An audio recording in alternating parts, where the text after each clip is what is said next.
One West, 25th Street. Look, y'all put y'all faith in presidents like they gon' change this country. Run the league and let y'all play cause y'all gon' make a money. Fuck Obama, he ain't come here on cargo slave ship. What the fuck he do for blacks in his administration? I'm waiting, patient like a saint. Black, Hispanic, Native, they hate your ass the same. Paint Christ in they image, paint you as a slave. God ain't all love, scriptures say he hate. African soul niggas, they know we not the same. School to prison pipeline to get you off the streets. Put you in the cell toilet connected to the sink. Molested as a kid, she prostituted as a teen. The byproduct of Martin Luther King dream. They just took the yoke off, my nigga, we ain't free. We living bleak in these wastelands of poverty. If you don't know the truth, then the lie sound promising. Prophecy, gift and the curse. Dylan started killing, they was sitting in church. Black folk forgave him, man, this shit is absurd. You should never let your enemy, that shit ain't gon' work. Yeah, fuck dying on your knees, you better die in glory. Man, I joined the UPK, taught me the art of war. I took a nigga life like mine to be recognized. I feel that pain every day, it can't be reconciled. Pops banging, my sister a prostitute. My brother got life, and somehow I still found the truth. War ready, no cowards, no excuse. Fuck reparations, you can't banish no open wounds. Blood on the leaves, body swing hung from a noose. I was on a run in Nashville and I found the truth. I called the school, classes being held by the shock on my life. I want to be a gangster like a child. Do this for my brothers, real brotherhood. Everything we do, we got it out this book. My nigga, I can never be no African. UPK the only authorized acronym. I'm passionate about my brothers and sisters. We in hell, I ain't got nothing against them. That's another religion. If it ain't under your honor, ain't he murdered by them, it got a hug from your honor. That's the way out for a coward in my observation. They don't fear the Lord, they indoctrinated. Wolves in sheep clothing, Joe Osteen. Real priests bringing back black royalty. One West on my headpiece, ranking order. Can't let them trick me off the streets, I gotta raise my daughter. I got brothers at the border ducking ice ages. I got the name change, it was life changing.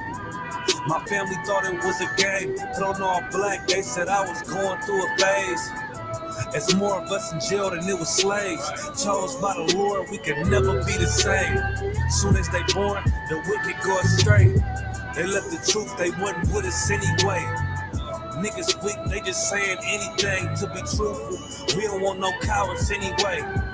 Look, coronavirus, that's a plague. You don't get too much sleep when you waking up the dead. First camp, I cut off all my dreads. I took an oath when that oil hit my head. Niggas capping like they lids. I'm a priest, I never stick no fork in no pig. I was dead till I found out how to live.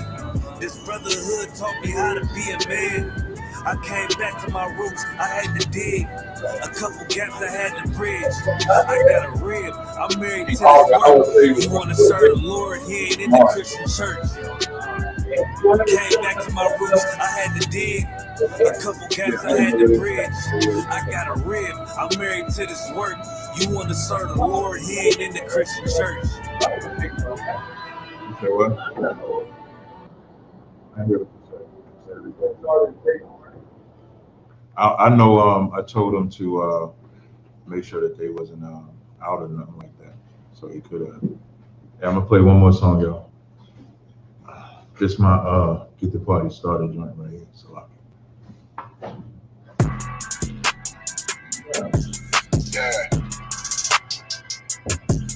yeah, you know what it is. 140 for the rapper, Billy man, shit, nigga. They take their head off, nigga. Say when Eve did to Adam, I just pray my love don't lie to me. Swing the iron like stamps and I can't let no hoe lie to me. I don't feel these rappers, all they lies is hypocrisy. Ain't no competition, ain't no rivalry. Niggas think I'm playing, I don't hear one word they saying, this shit like think Muhammad one of us he might lose his life first. Circle up and stay alert. Another cop just stretch the nigga. He ain't demon, this an exorcism. Watch I bless the nigga. Took that open blood, then you know I'm gonna get active with you. From the opposition, I see vision. Let me make you vision. I ain't listening. If revenge was a woman, now I scope that bitch like Jackie. Sidewalk, we gon' run the summer. It's gonna be historical. Thought they making plays, made them niggas call the audible. Ask who run this shit, but that question is rhetorical. Bitch, I'm the one, me cookies with the oil. I'ma get them crack as hell. Should've never kidnapped my family. I can't do that. Bet I be the last nigga standing. Do a life sentence for my niggas. Pray you understand me. I might put a switch on this Glock and go.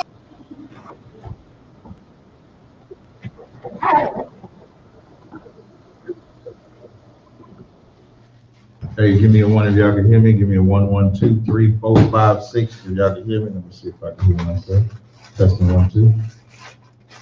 Yeah, I think the audio coming from.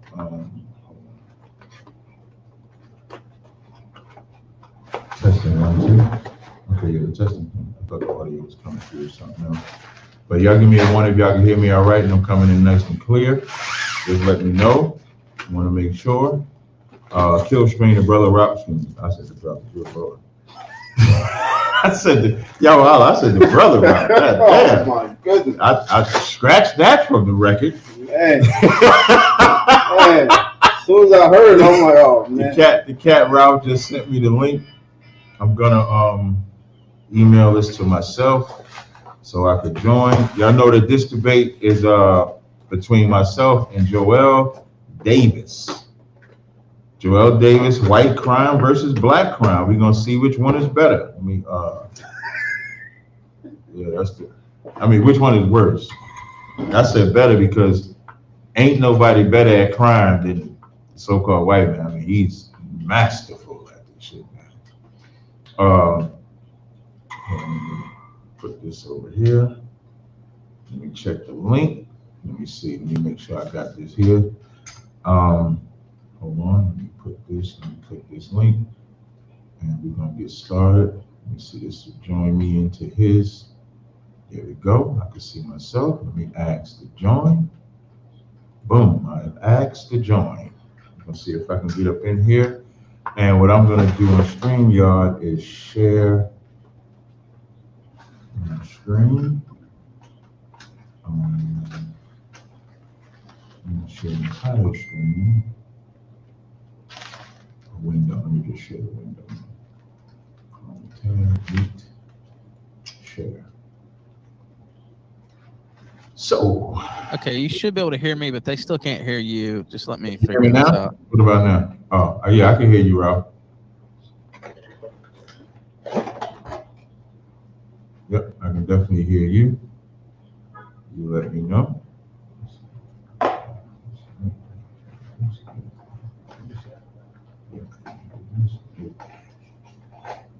That's the one that does this one then. Why is the... Okay, so you might not be able to see me, which is kind of crazy. I'll see if I can fix that. Will it not let me do... Hold on, let me see here.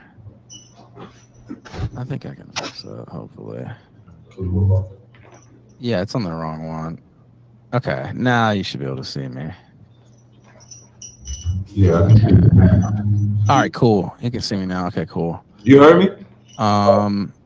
Now when Joel gets here, I'll be able to pin him to the screen, and then we'll be able to kind of start things up. Here he goes. Okay. Then I'll fix my camera. If y'all want to tell me something, just text me. All right, Joel. Let me see here. Hold on a sec. Okay, say something, Joel. Yo, what's up? All right, there we go. Can you hear me? All right, we got you locked in. Both parties locked in. Now you guys can hear me, but they can't hear you just yet. Let me fix my camera, and we'll get started. I'll say this: I think you've both been. I know you've both been actually in debates or blood sports, whatever you want to call it, on my show. What we'll do is we'll have a 5 to 10 minute. I'm not really strict on the opening and the close, right? But if it goes on forever, I'll probably stop you. And I think let's see. I didn't actually decide who would go first, but let me see here. Let me. The captain can go first because I'm just genuinely. Unmute guys. All right, now we can hear you. You're here both on the kill stream. Tazaryach stepping away, so we'll wait a second until he gets back. Oh wait, he's coming back right back. I think pretty soon. He can go first because I'm coming into this debate genuinely like I'm confused why this is even a debate. So I'm just interested in what his argument is. I mean, my argument is so basic and obvious that there's no point even stating it. Okay. All right. Well, we'll let him go first. I mean, I don't think he'll necessarily object to that. And we'll get him back in here in just a second. Just past the 7 p.m. Eastern hour. Thank you, Drew, for that super chat. Captain, can you hear me? What are you confused about? I heard everything. Well, I don't know what your position is. So that's on I the think you subject know of what white my crime. position is. It's just Right, based yeah. in like conventional statistics. So I'm just curious what your position is. I'm here just like, oh, like what even could possibly be the argument from your side? So I'm here to listen. I like you, Joe. I like you. Is it Joe or Joel? Which one you prefer? Joel. Joel? Okay, I'll call you Joe. If I say Jay by mistake, you know, we abbreviate, so I might call you Jay. You call me T, I ain't gonna complain. I guess we do the opening first and then do a fill out and then just go from there. There's no, usually on, hey, what's that word you called it, Ralph? You called it, you said you didn't call it debate or battle. You said another word. What's that word? That's blood sports. I like that. I like that. I think I'm gonna call it blood. I usually like to say battle because when you say battle as opposed to debate, it gives a different spirit or different vibe on what you're about to do to whoever it is you're talking to. So, yeah, I like blood sports, especially for this format because it's not a formal debate, and I don't really want a formal debate anyway. Right. Discussion, more of a, maybe it gets testy, maybe it doesn't, but it could go anywhere. Yeah, I don't care how it goes. I'm flexible. Sometimes I say match. I think that has. No, blood sport is like the most perfect word. I'm gonna steal it. I like that. All right, cool. Well, go ahead. You can take it away. Oh, it's ready. Oh, okay. So I guess I'll introduce myself. So to those that don't know me, I think I'm the first black guy in Killstream's Hall of Fame. Right. Maybe Jesse Lee Peterson might be in there. I'm not sure. But I'm Captain Tazaryach of ISUBK, under Commander Jenny Hanna. What we do is we go out and actively teach Blacks, Hispanics, and Native Indians who they are ethnically according to the Bible, historical records, documentation and stuff, some oral tradition as well. We recognize the problems that have plagued Black people. We recognize our failures. We recognize our false love, our false devotion. And so we go about to fix those problems. So it's one thing to point out the cause or the root of the problem, but it's also another thing to point out the solution so that we don't have to have that problem anymore. So in today's conversation, discussing with Joel Davis, Black crime versus white crime, which one is worse? My position, of course, is that white crime is worse. Just like he's going to think it's a no-brainer, I think it's a no-brainer. There's no worse crime ever than white crime. So that's kind of like my position, and I'll yield from there. Go ahead, Joel. Yeah, well, my position is just that it's quite statistically clear that Blacks commit far more murders and other violent crimes proportionally than whites do in the United States and in other white countries where Blacks are present, such as the UK or France, and it's just like objectively true. Now, do we just want to get started in the back and forth questioning? Because I feel like maybe that yeah, I mean, I thought he was going to say more than that. That's all you got. Well, no, it's fine. I mean, the meat. He don't have to, right? He don't have to have more than that. Yeah, that's right. Yeah. It doesn't have to be a long-winded thing. I guess I'll let you start it off, Captain. He seems to say it's a no-brainer, right? That there's nothing to this, and obviously, Black crime's worse, and obviously there's more of it. What do you say to that? And then you can take it away however you want to. So I typically expect that type of argument or statement from when I'm facing we say our oppressor because sometimes you can't say white man or something like that. But from an oppressive perspective, we look at it as pride, their pride to not acknowledge the evil or wicked that they have done in this place. Like the murders that you see on TV doesn't really hold a candle to the murders that Europeans or whites, whichever you want to call them, doesn't hold a candle to the murder that they've committed throughout history. Whether you want to do historically, whether you want to do anything, they're the only people that can. For example, I guess I'll ask you a question: are you a Trump supporter, or Trump or Biden? Which one would you be? Oh well, I would like Trump to win the election. So you would like him to. So I'm assuming you was approving of him running the first time. Yeah, I mean, I'm not like a massive Trump supporter because of how zogged he is, right? But nevertheless, I see him as the lesser evil. So you still want him to be president, even though he just got arrested? Yeah, I mean, but the crime that he got arrested for is literally like his opponent has done the exact same thing, so it's not even relevant, I don't think, to the discussion between Trump versus Biden. So do you think that the FBI was wrong for arresting Trump? Well, it's a selective application of justice. I mean, it's a yes or no. You can tell me yes or no and explain.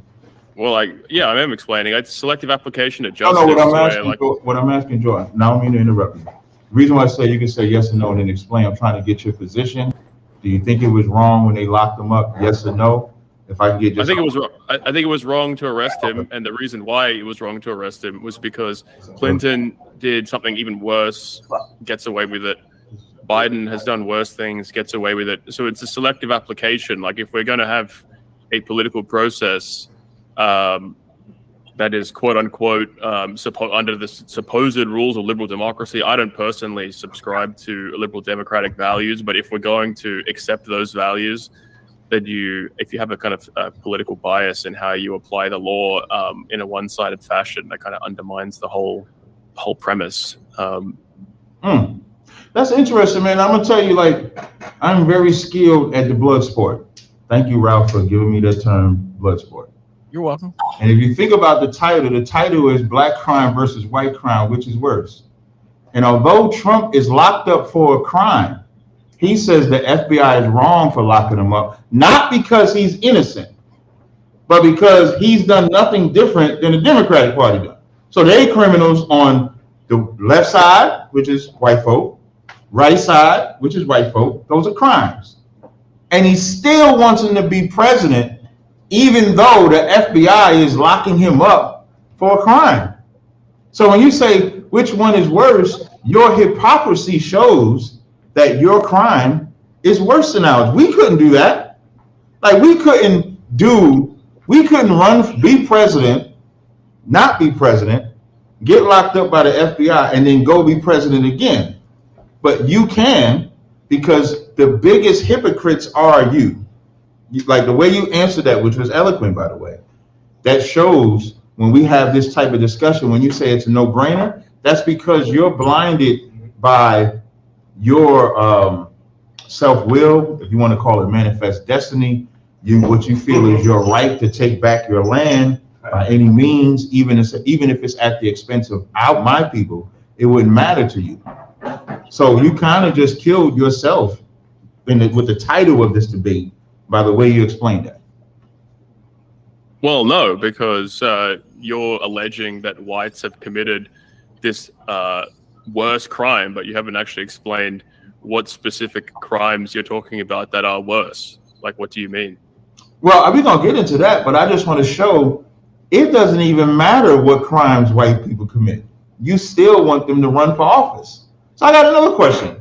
The Proud Boys, when they ran up on Washington, D.C., was that a good thing or bad thing?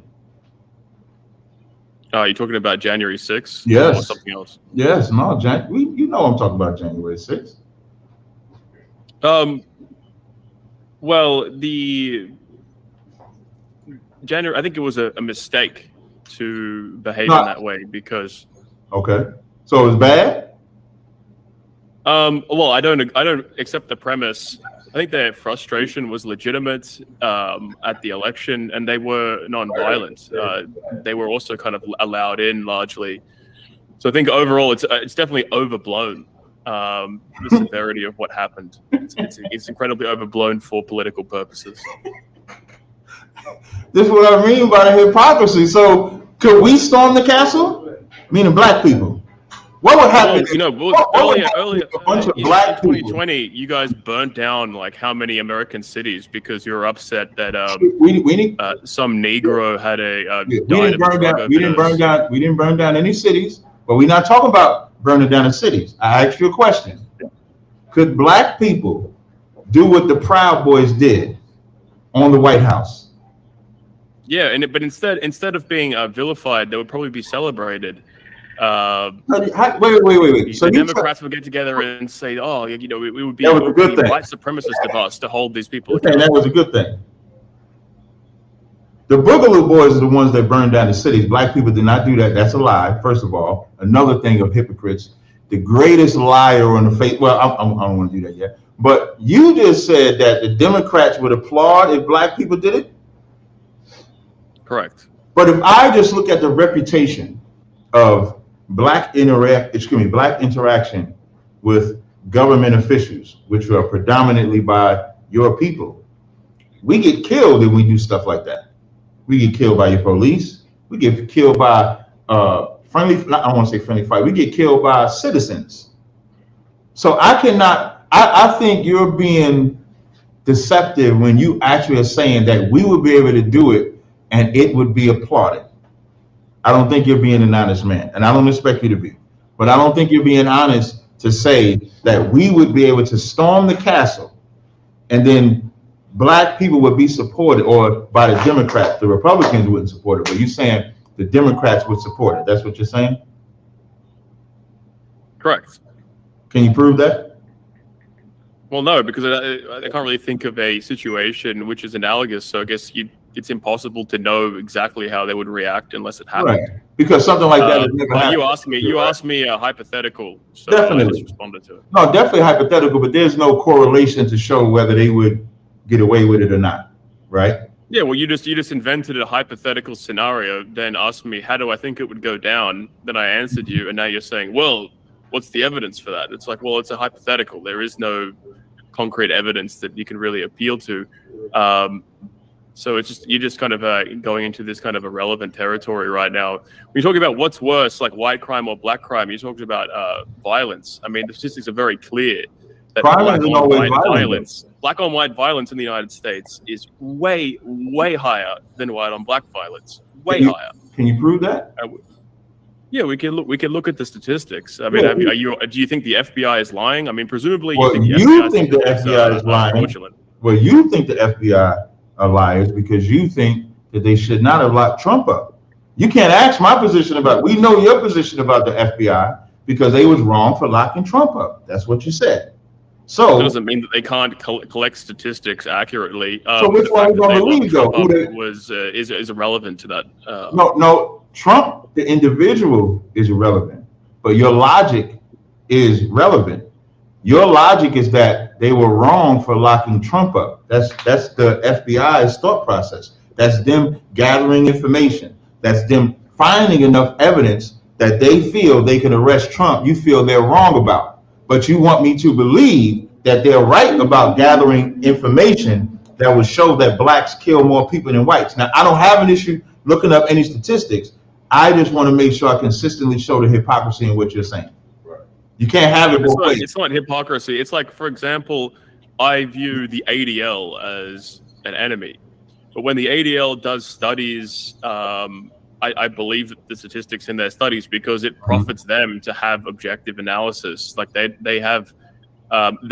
need to collect data to accurately represent what they're doing in order to kind of engage in their internal policies and assess the land. And so the FBI also needs to have objective data. It's just again, the empirical veracity of the FBI statistics can be independently verified. Mm-hmm. So again, I don't have a problem going through them. Like I said, I just want to point out the hypocrisy. Now, here's why I asked you, could we storm the White House? When George Floyd got killed and black people went down there for a protest, was there armed guards, armed people there to make sure that they didn't storm? Presumably, hopefully. Ain't no presumably. I'm just asking you a yes or no. If I'm at you now, I walked you down this aisle. I mean, I'm from Australia. You're asking me all these like specific details. Well, you go to America. Don't switch. Now you want to run back to. You want to go back to the shrimp on the bar. I'm not running back, but I mean, you want to talk about instead of talking about a general trend that we can observe through like some kind of objective metric. You want to pick specific instances. And then you want to debate like the specifics of, or when this specific event happened, what happened, and then you're comparing apples and oranges, comparing the Floyd riots to January 6th, and so on. And it's like this is not really. We're not actually talking about anything objective here. Now you're just cherry picking two specific examples and comparing them to one another. I mean, I could go and cherry pick a bunch of examples too. We're not actually advancing ourselves to any kind of objective survey of the land. First of all, we should define, what do you even mean by crime? Are you just talking about things like murders and rapes and this kind of thing? Or are you kind of alleging that there are other crimes that are worse than this, that we want to kind of expand the purview of the conversation to? Do you want to start talking about things like slavery and colonization? Is that what you're driving at? Is that the specific form of white crime that you're trying to persecute here? I think you should make your position more clear and move us into territory where we can have a more objective discussion. So now I'm going to read the definition of crime, and then I just want to respond to what you just said. All right. So this is the definition of crime, because the debate title says black crime versus white crime. It says, in ordinary language, a crime is an unlawful act punishable by a state or authority. The term crime does not, in modern criminal law, have any simple or universally accepted definition, though statutory definitions have been provided for certain purposes. So as you bring up, do we want to talk about rape? Do we want to talk about murder? Those are crimes, but racketeering is crime. Drugs is a crime. For me, some people might not think abortion is a crime, but I think abortion is a crime. But when you say that I'm bringing up these isolated incidences, what I'm pointing out is the hypocrisy. I'm pointing out that you can commit what is clearly a criminal act. What they did on January 6th, storming the White House, that's illegal by any other measure if it's someone else. And so I asked you, if black people did the same thing, would they be able to get away with it? Of which you said yes. And so all I used was a protest as an example, where they weren't storming the castle. And even though it was just a protest, they still had the National Guard out there fully armed to make sure that black people did not storm or get inside the White House. But when it was the Proud Boys, they opened the doors for them. One security guard.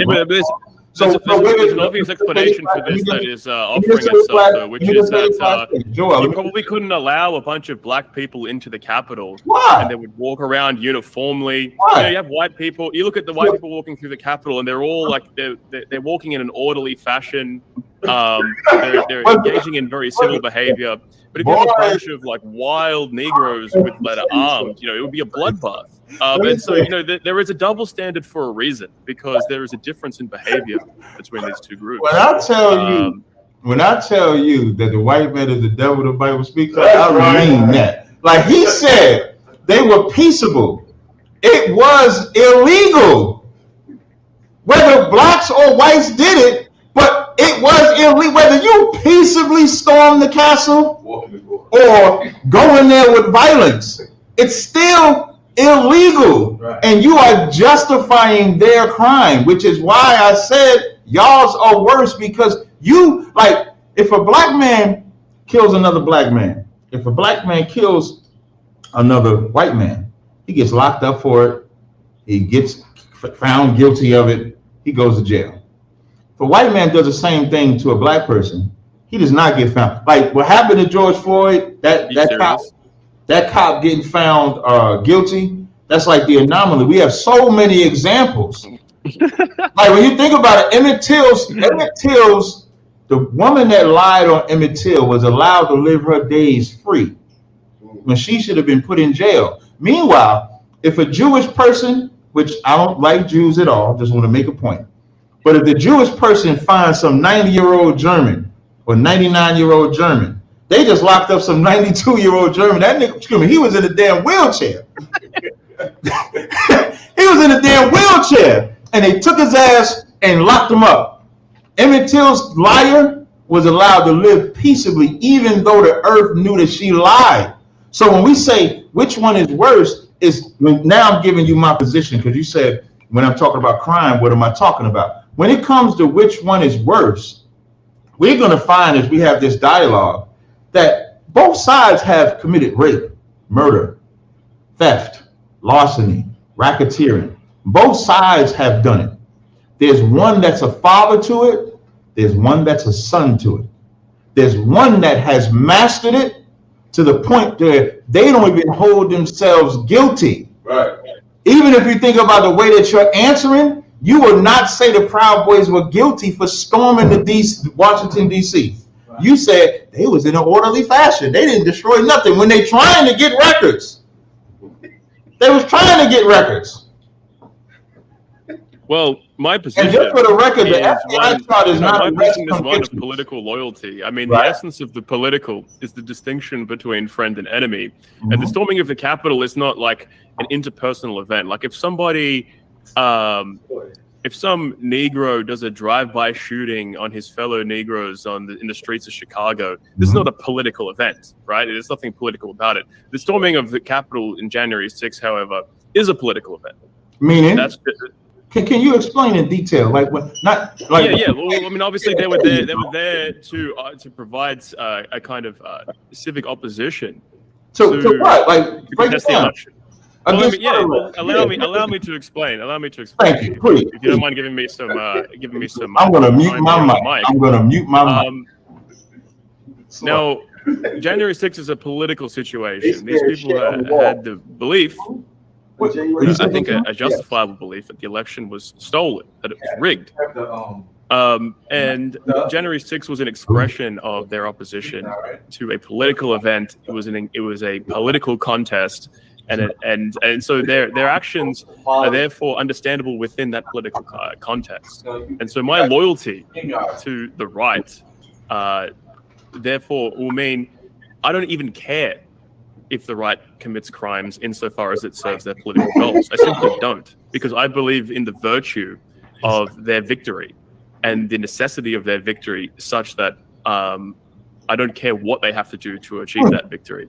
So, and that's my position. I do not care whatsoever about whether this or that or whatever explanation. I will defend them no matter what they do. In fact, I wish that they committed more crimes. I wish that they were more aggressive in how they go after the enemy, because the left goes after the right far more effectively and aggressively and bends the law to their will far more aggressively and effectively than the right, which is why the right constantly loses. And I would like to see that stop, because left-wing victory means more immigrants. It means unsafer cities, less persecution of criminals, in the kind of conventional sense of the term, violent criminals and so on. It means, the proliferation of degeneracy, this transgender nonsense, abortion, gay marriage, etc. And these things are far greater evils than any specific, contextual, unlawful practice that the right may engage in order to kind of contest their leadership for power. So on the principle of the greater good, I think right-wing victory is so important and is so just and is so moral in a general sense that any kind of specific crimes that are required in order to get the right wing into a position of power are justifiable. Go ahead, Captain. Yes. This man just said he don't care what crimes they commit for the greater good. Which, remember when I said there's a father and then there's a son. So, and if to make it plainly, if you don't understand what I mean when I say there's a father and there's a son, you like Trump because Trump is a gangster. and y'all respect gangsters. When the gangsters come over here and establish, when the Italians come over here and they get glorified. Every gangster gets glorified. Just like Trump gets glorified because his mantra was "Make America Great Again." For every time I hear like "Make America Great Again," I just see chains and shit. I just see chains. I just see like this or something like that. But that's for y'all. That's all good. That's why for you that makes it wonderful, because your dynamic, like you said, is your political party. So whatever will make your political party grow, that's what you're about. The problem that black people suffer from is we have been taught to look at you as the Father, or you as the God we worship. You gave us white Jesus. Now I'm gonna go a little spiritual and I'm gonna come right back to it. You gave us white Jesus. You gave us your version of the Bible, which they call the slave Bible. You brought us over here in chains, took away our identity, created us as animals. If I could just read this one citation real fast. I want to read you this citation. This is a book called The Black Image in the White Mind, written by George Fredrickson. It was written from 1817 to like 1914. This is page 34 of that book. I just want to read this excerpt. It says, the worst evil to the slave and the cruelty he sometimes endures is the moral degradation that results from his condition. Falsehood, theft, licentiousness are the natural consequence of his situation. He goes to excess in eating and drinking and animal pleasure, for he has no access to any higher pleasures. A man cannot be an animal without sinking below an animal.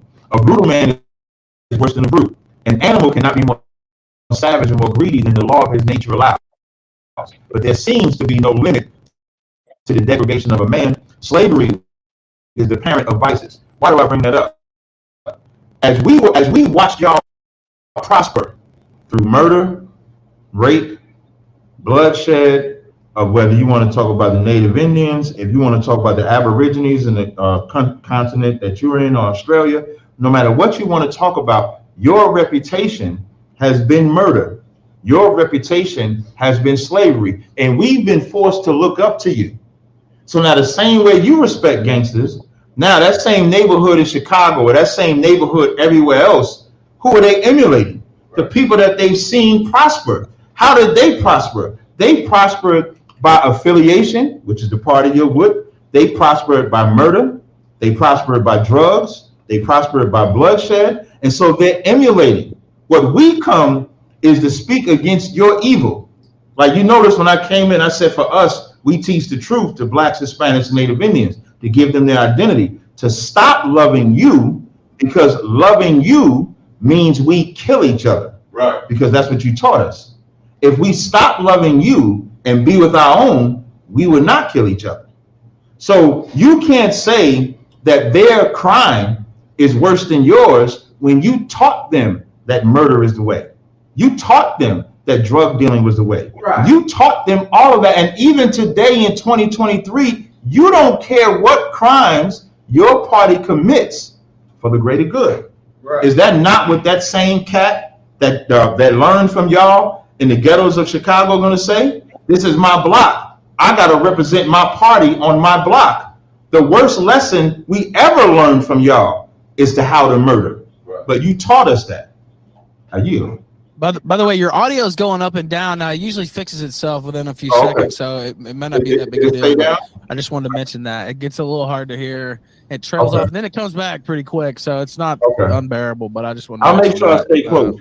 Okay, well, I think I'll offer some a response. Yeah, go ahead. To what he's saying while he fixes his audio.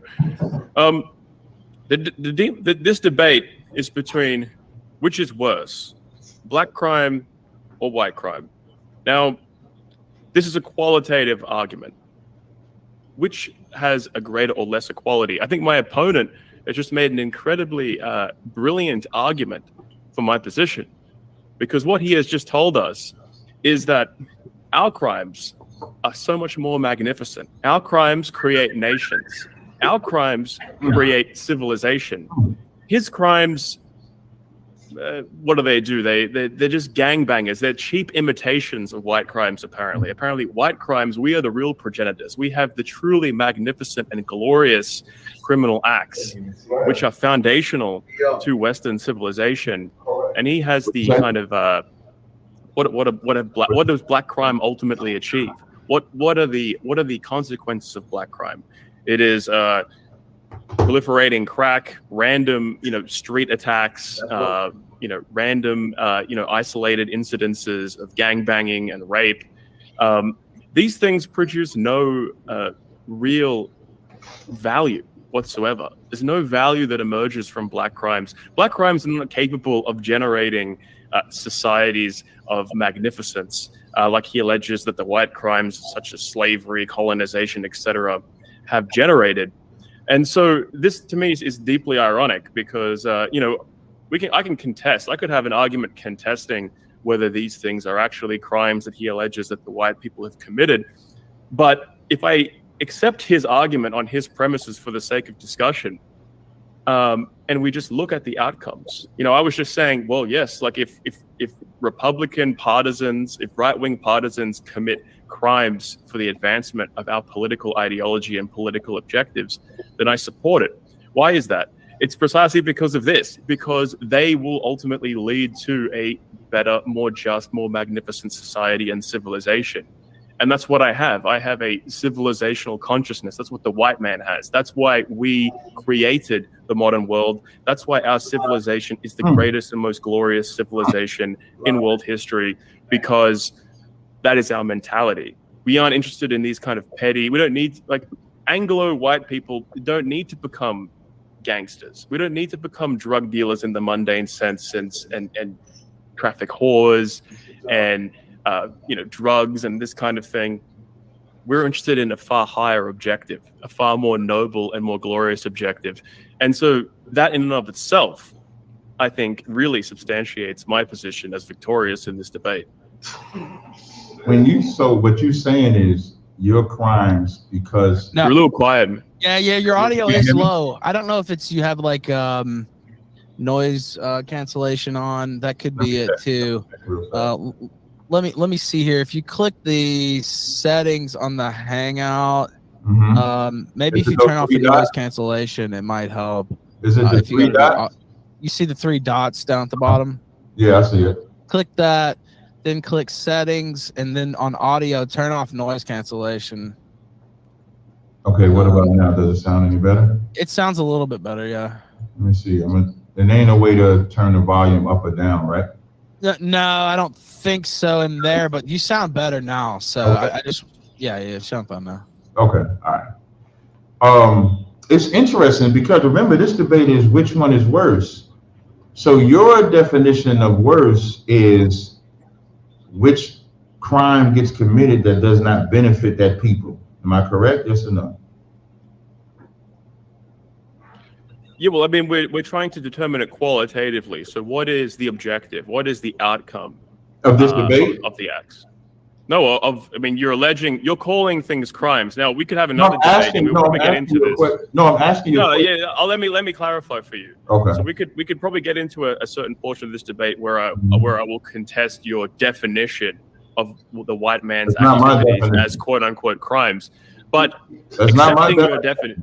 You say accepting your definition for the sake of argument after you alleged these criminal acts.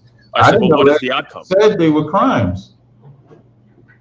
Don't lie on me now. You said they were crimes. What do you mean? You were talking about January 6th, for example, right? That was the example you used. You said that was a criminal act. Right. And I said, well, I think it's justifiable because of ultimately. Right. So you said what is the motivation? What is the objective? The objective is not simply self-advancement. I'm going to sell drugs in order to become more wealthy. But y'all I can't get a real job and a real career because I didn't go to college, so I'm going to become a gangbanger. Right. That's not a noble objective. Right. But political victory of the right wing in the most powerful country in the world, that's a noble goal. Losing the country that y'all are losing. Y'all are losing the country right now, right? Can you hear me or no? Yeah. White people are. No. You can't say white people are losing because black people ain't winning. So you can't say white people are losing, but what you can. Jews are winning, man. I thought you were Red Bull. Hey, listen, now if you start talking about them, we on the same page. Like we that's why Ralph loves me, because we on the same page on them. I hate them Way more than y'all.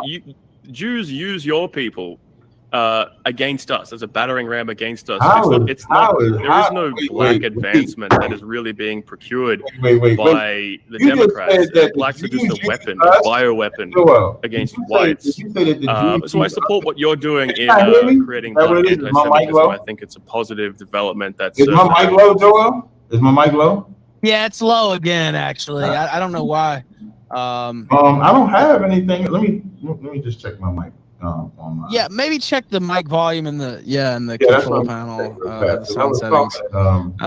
But yeah, it does get low. I don't know why it's doing that. My apologies, chat. It's things like this happen sometimes during a live debate. I'm not immune to it either.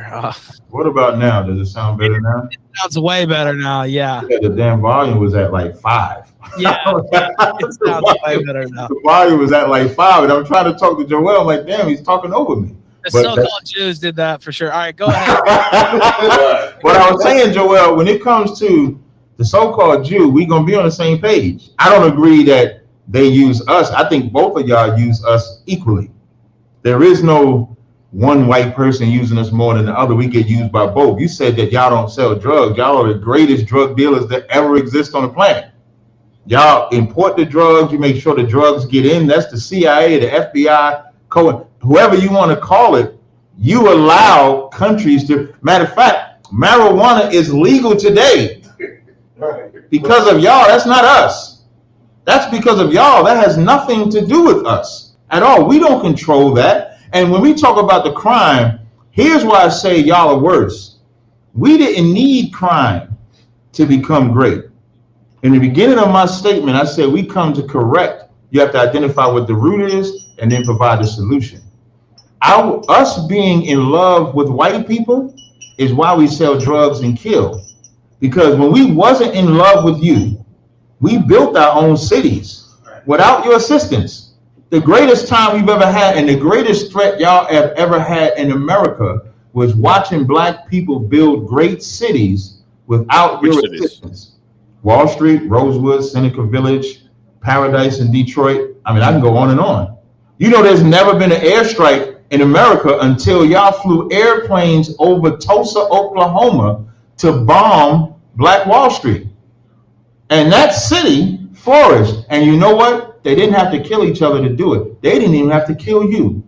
They didn't have an issue with you. If black cities are so great, how come white people move the hell away from black people at every possible opportunity? When? Back then or now? What time you talk about? Because you got to be smart now. Remember when you speak, I respond to exactly what you're saying. So when I'm responding to what you're saying, I'm showing you what the problem is. The problem is we're trying to emulate you. You're a murderer. You're good at it. If murdering makes you great, you will murder. If stealing makes you great, you'll steal. If shitting in the president's house, you'll shit in the president's house like y'all did. You said they were so civilized when they walked in there, they were shitting in there. Chasing women. Anyway, but if we separate that thought process from you guys, then we will build. We just don't have to kill to do it. So what I'm hearing from you, if you may let me interject, is that you think that the white man is a bad influence on your people. And so my response to that is, if you feel that way, which is a natural way to feel, all races will feel like this about other races because we have different mentalities. If you understand the biology of race, if you look at the racial differences where they manifest most in the genetics, it's genetics that pertains to neurophysiology. And so the kinds of elements of our nature that code for our behavior, for our way of thinking, these are the greatest differences between the races, not our physical appearance, which is obviously distinct as well. But that's actually less.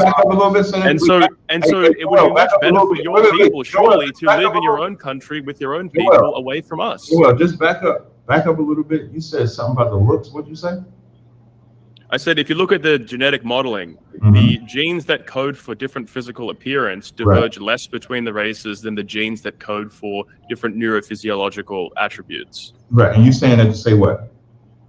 My point is that the greatest differences between the races are in our behaviors, our attitudes, our mentalities. Would you say our thought process? Yeah. Y'all Process, yeah, exactly. A way of interpreting the world. Yeah, y'all will see if people trying to be at peace with you, and your thought process, we're gonna kill them. Whereas we just try to be at peace. I mean, my current thought process when it comes to I'm not talking about you. When I say have your own continent, go nuts. Wait. I'm quite happy to stay the hell out of Africa. When you say our own continent, hey Ralph, I don't think nobody ever studies like my position at all. We're not African. Just because you live on a continent, you know, white people have been in Africa for thousands of years too. You wouldn't call them Africans, you would just call them white people in Africa. So just because melanated, I'm using that blanket term because maybe that's a word you'll understand. Just because melanated people are on a continent does not mean that they're from a continent. When you say go back to Africa, there's 50 countries in Africa. So where do you go? That's the majority, the overwhelming majority of black people. You know, it's more callous. The overwhelming majority of black people are in Africa already. And so if we're going to separate our people's logical place for black people to go. One at a time. It's more callous for you to say go back to Africa than it is for you to say maybe we should stop murdering. It's more callous for you. Right. Now go ahead, Joel. And so well, no, but the point that I'm making is you're alleging all these things about the white man, and I could try and I'm not alleging anything.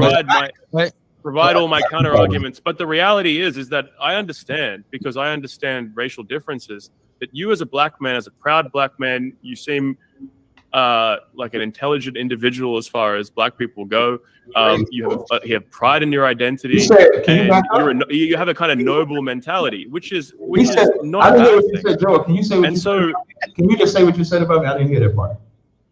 I said you seem like an intelligent individual. You're proud. You're proud of your identity. You're very proud about who you are. You have a very strong sense of yourself, right? And that's a good thing. I think that's a noble thing to be. And so what I'm saying is that I will never convince you, just like you'll never convince me as a white racialist of any of your nonsense. That's what it just sounds like nonsense in my ears. Right. So this ain't about me convincing and that's you. Because we have totally different mentalities. We are different peoples. We are proud peoples of different races. And so I view the influence of your people, your culture over my people as negative. You view it the same way in reverse. And so what I'm saying is that then the solution would probably be for us to have our own separate political organizations, our own separate societies, our own separate countries, where you can have your country where it's entirely geared toward what's great for black people, advancing your people and your interests, and the entire culture is dominated by your mentality and way of life, and the same for me. So, all right, now go ahead, Captain. I appreciate it. The conversation is not about me convincing you or you convincing me, because you're right. I'm not going to convince you of any. You're not going to walk away from this and think, I want to make black people great. You're not. And neither am I going to walk away and Joel convinced me to make white people. That's not, the debate is not about who can convince the other. The debate is about which crime is worse. And so what I'm simply demonstrating is that when we emulate, you guys commit crimes worse than us. Your crimes leave other nations in shambles. Your position is that you're fine with that though, because you get to rule. That's your position, correct? No, incorrect. My position is. Wait. I can clarify my position for you and why it relates to my previous point. Wait, hold on. The reason why I made my previous point is because if we go back to the beginning, when you gave a definition of crime. Hey, Joel, it doesn't work good. Just let me finish. I just wanted to get you a yes. All right, I'll let you finish. Thank you. I appreciate it. Well, you're not letting me. I just stopped you. So all right, gentlemen, go ahead. I'm sorry. So in this debate, the debate is which crimes are worse. So when you say it's good because we win, you're still not taking away that it's worse, because look at the devastation that you leave behind. That's why when I brought up what the Aboriginal people went through in Australia, when y'all came over there and you murdered them, what the Native Indians went through over here when you came here and murdered them, when you exported slaves, when Africans decided to sell black people because they're not the same, look at the nations that you left and what you did to them. Even the so-called Jewish man that you speak about, he's no different. The only difference is he chose to fight against you. The reason why y'all hate Jewish people is not because they're Jewish, it's because they won't share. It's because they take their power and keep their power to themselves. If they ever shared their power with you guys, you would love them because they are in power. You yourself think that they make black people do this. They run the Diamond District. They run Hollywood. They got all manner of evil going on, but they would not associate with you guys. So the argument is not about what you benefited from. The argument is which one is worse. And raping, murdering, no matter what race it is, the difference between you and I don't think that we should murder anybody for no reason. If someone's coming to harm you, defend yourself, that's one thing. But to go in and rape and pillage your people just to take their land, that's horrible. So when you say which one is worse, there is nobody worse than you guys. I'm done. Now go ahead, Joel. So the reason why I discussed before about the differences in mentalities between the races is because when you gave earlier, you gave it a definition of crime, and you said, well, crime is fundamentally defined as illegal or unlawful with respect to a particular state order, particular existing government and its determinations. And so what I'm saying is that according to you, the value set that you have, the only way in which to guarantee that within a body of law is to have your own countries dominated by your own people, where your identity, your mentality, your values become definitive over the actual institution of laws within that territory. They come to dominate the government. An ideology which is a reflection of your biological character and reality is manifest, and your racial, spiritual, whatever characteristics, cultural characteristics dominate the political system that you live under. Now, you will always find it disagreeable if that's not the situation. Everyone will. That's why multiculturalism or multiracial societies or whatever is such a mess, precisely because of that, because we will never see eye to eye on so many issues. Now, when it comes to you alleging that I'm okay with murder, I'm not okay with murder whatsoever. I mean, that's a ridiculous proposition. There is a difference between murder and killing in the act of war. In an act of war, it's not murder, because you're engaging essentially in a kind of state-mandated activity to defend your political order against external enemies, against people who do not fall within the paradigm of the government that you live under and the state that you live under. And so they don't have the rights of citizenship. They don't have the rights that are kind of determined to your the people that are part of your political community, because they are of a hostile political community. And when you engage in a war between two different groups, ultimately it is a battle over to defend your way of life. There's a perception that the enemy, if it's a just war, now I agree that there are some unjust wars, but if it's a just war, you are fighting the enemy because you perceive the enemy as a threat to your way of life, as a threat to your political order as such. And so any act of killing that you engage in during a state of war is an act in defense of the law of your territory, not an act against and contrary to the law. That's why I'm not a pacifist. As a Catholic, I hold the just war theory. What does that mean? Well, that war, it can, in many cases, can be justified. If you have an aggressive party, which you can't negotiate with, then war is justified. An external enemy, right? And there, what are you supposed to do? Not defend yourself and not defend your political community, your political order, your nation against external threats? That would be preposterous. Anyone who holds that principle will be defeated by history, by people who do defend their way of life and assert themselves. Now, so that's a distinction. Okay. Now, when it comes, some of the stuff you said. Yeah, I'll just finish this point and then I'll wrap it all together. So my point is that the things that you are alleging to be white crimes, and we haven't even really gone into contesting the specifics. We can probably go into that later in the discussion. What I'm saying, you're grouping together, you're saying that basically it is in our nature. We have a devilish nature. The way in which we go about organizing our societies is fundamentally evil and immoral and so on from your perspective.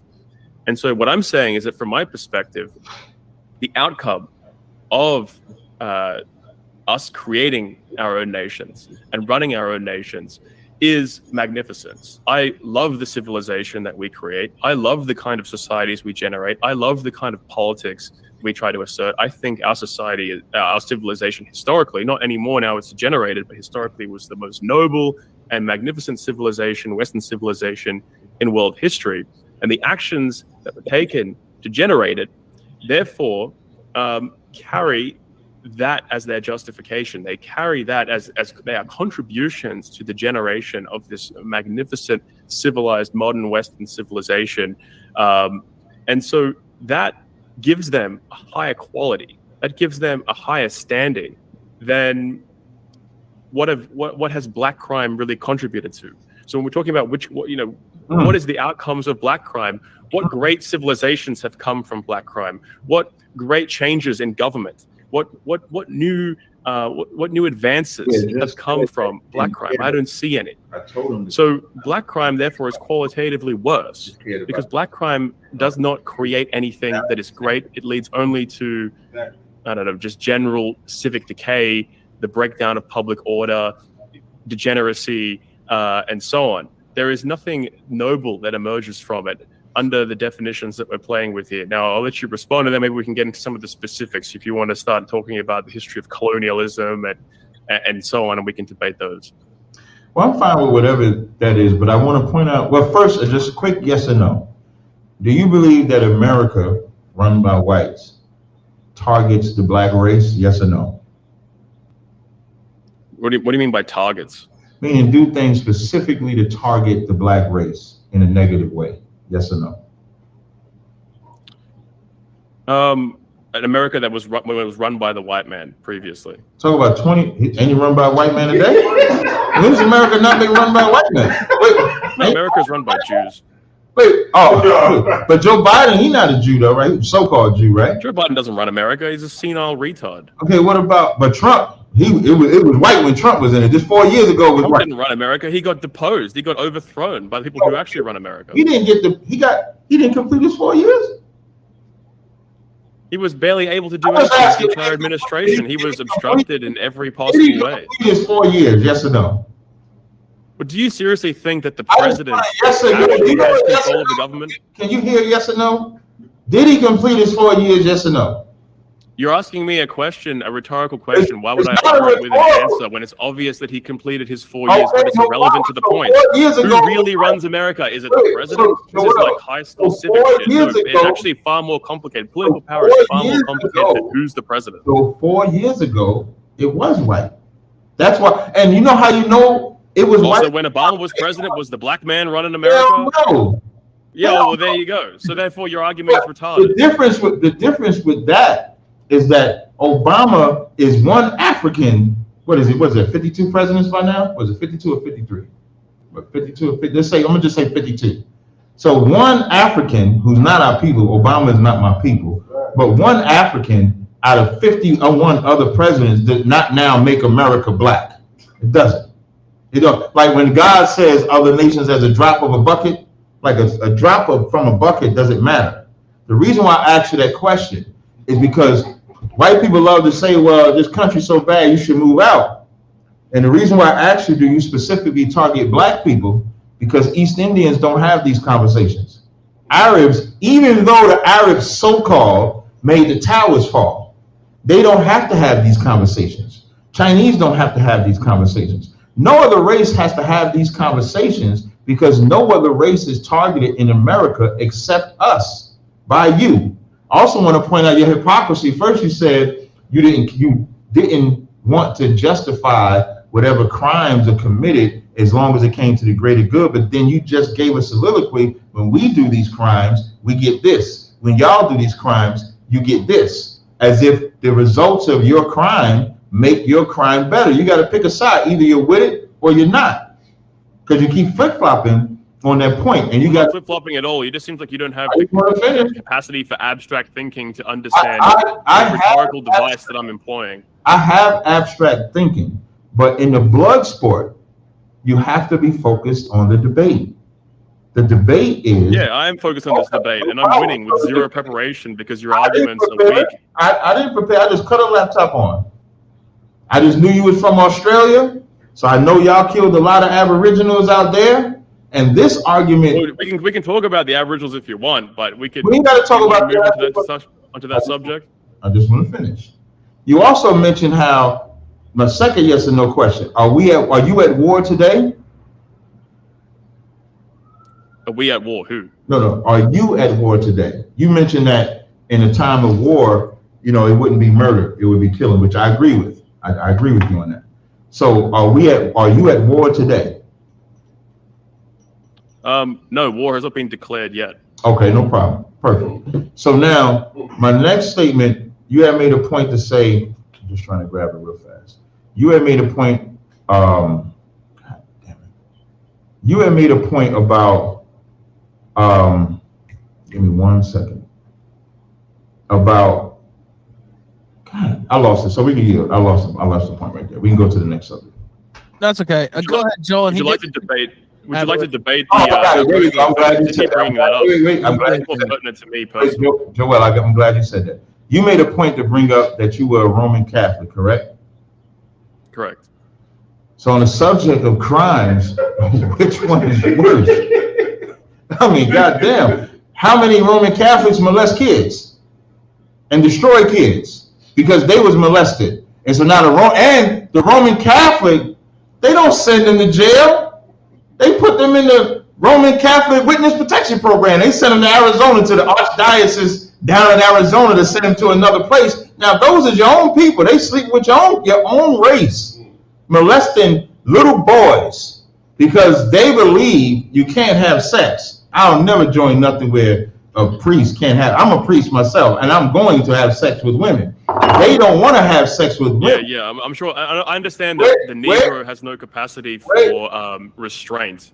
Well, y'all have, you know how you know. Dick, wait. To be able to engage in you know how much y'all don't have control. You know how much. That's quite clear. You know how much control y'all don't have.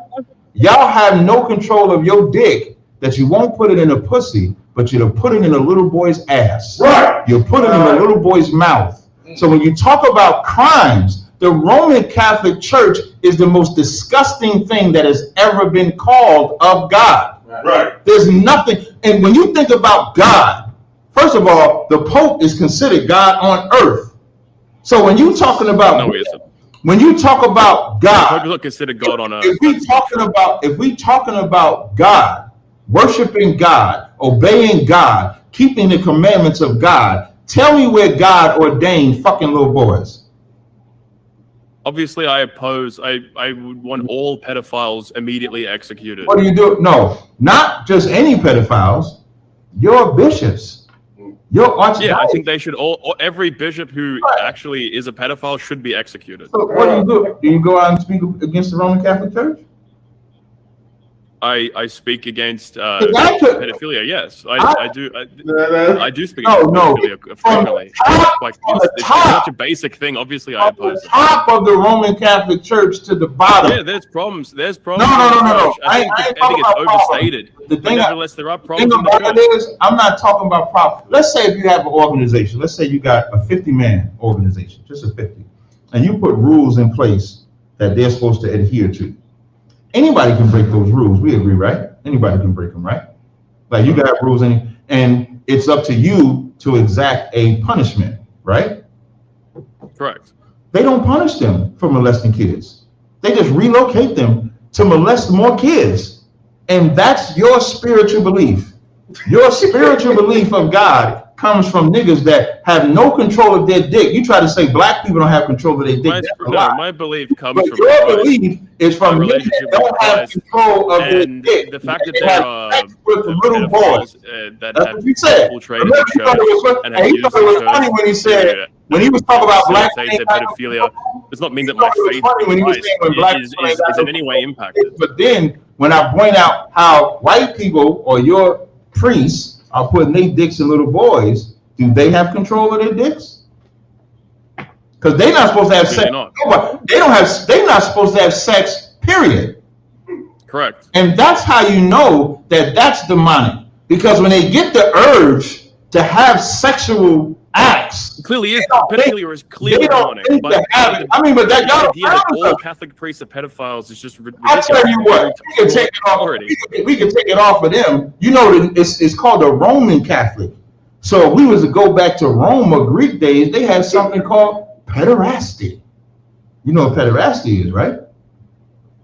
Crickets. I mean, I thought we were going to talk about the Aboriginals. We talking about crimes. Pederasty and We talking about crimes. like, what is this? We talking about crimes. You know what pederasty is, right? If you want to look at the statistics, let me look it up. Let me look up. African Americans are more homosexual than white Americans. Let me- So if you that's want to look at who's impossible. the greatest sodomite, Let's look up who's pederasty. fucking more niggas in the ass, Let's it's look at niggas. pederasty. Hey, look at him getting to his feelings.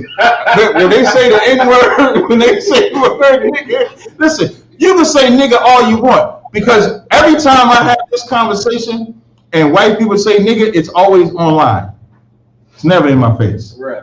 So saying nigga, that's not gonna make me go crazy. Well, you keep saying it, so if you can say it, why can't I say it?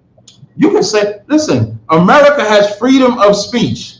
So you using that word is not gonna, I know his tactic was, now pull out the N-word. I'm gonna call him a nigga. That's gonna get him thrown off. No, nigga, we gonna read the definition of pederasty. That's what we about to do.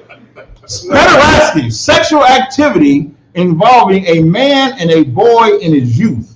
And the Romans and the Greeks practiced this vehemently, where they would take that little boy and he was the one that he would have sex with. Like in that movie 300, they used to make the women dress as the goddamn centurion because he didn't even want to have sex with his woman. He wanted to have sex with the little boy. Till the little boy got about 16, 17 years old. And then now you throw him away and get another little boy.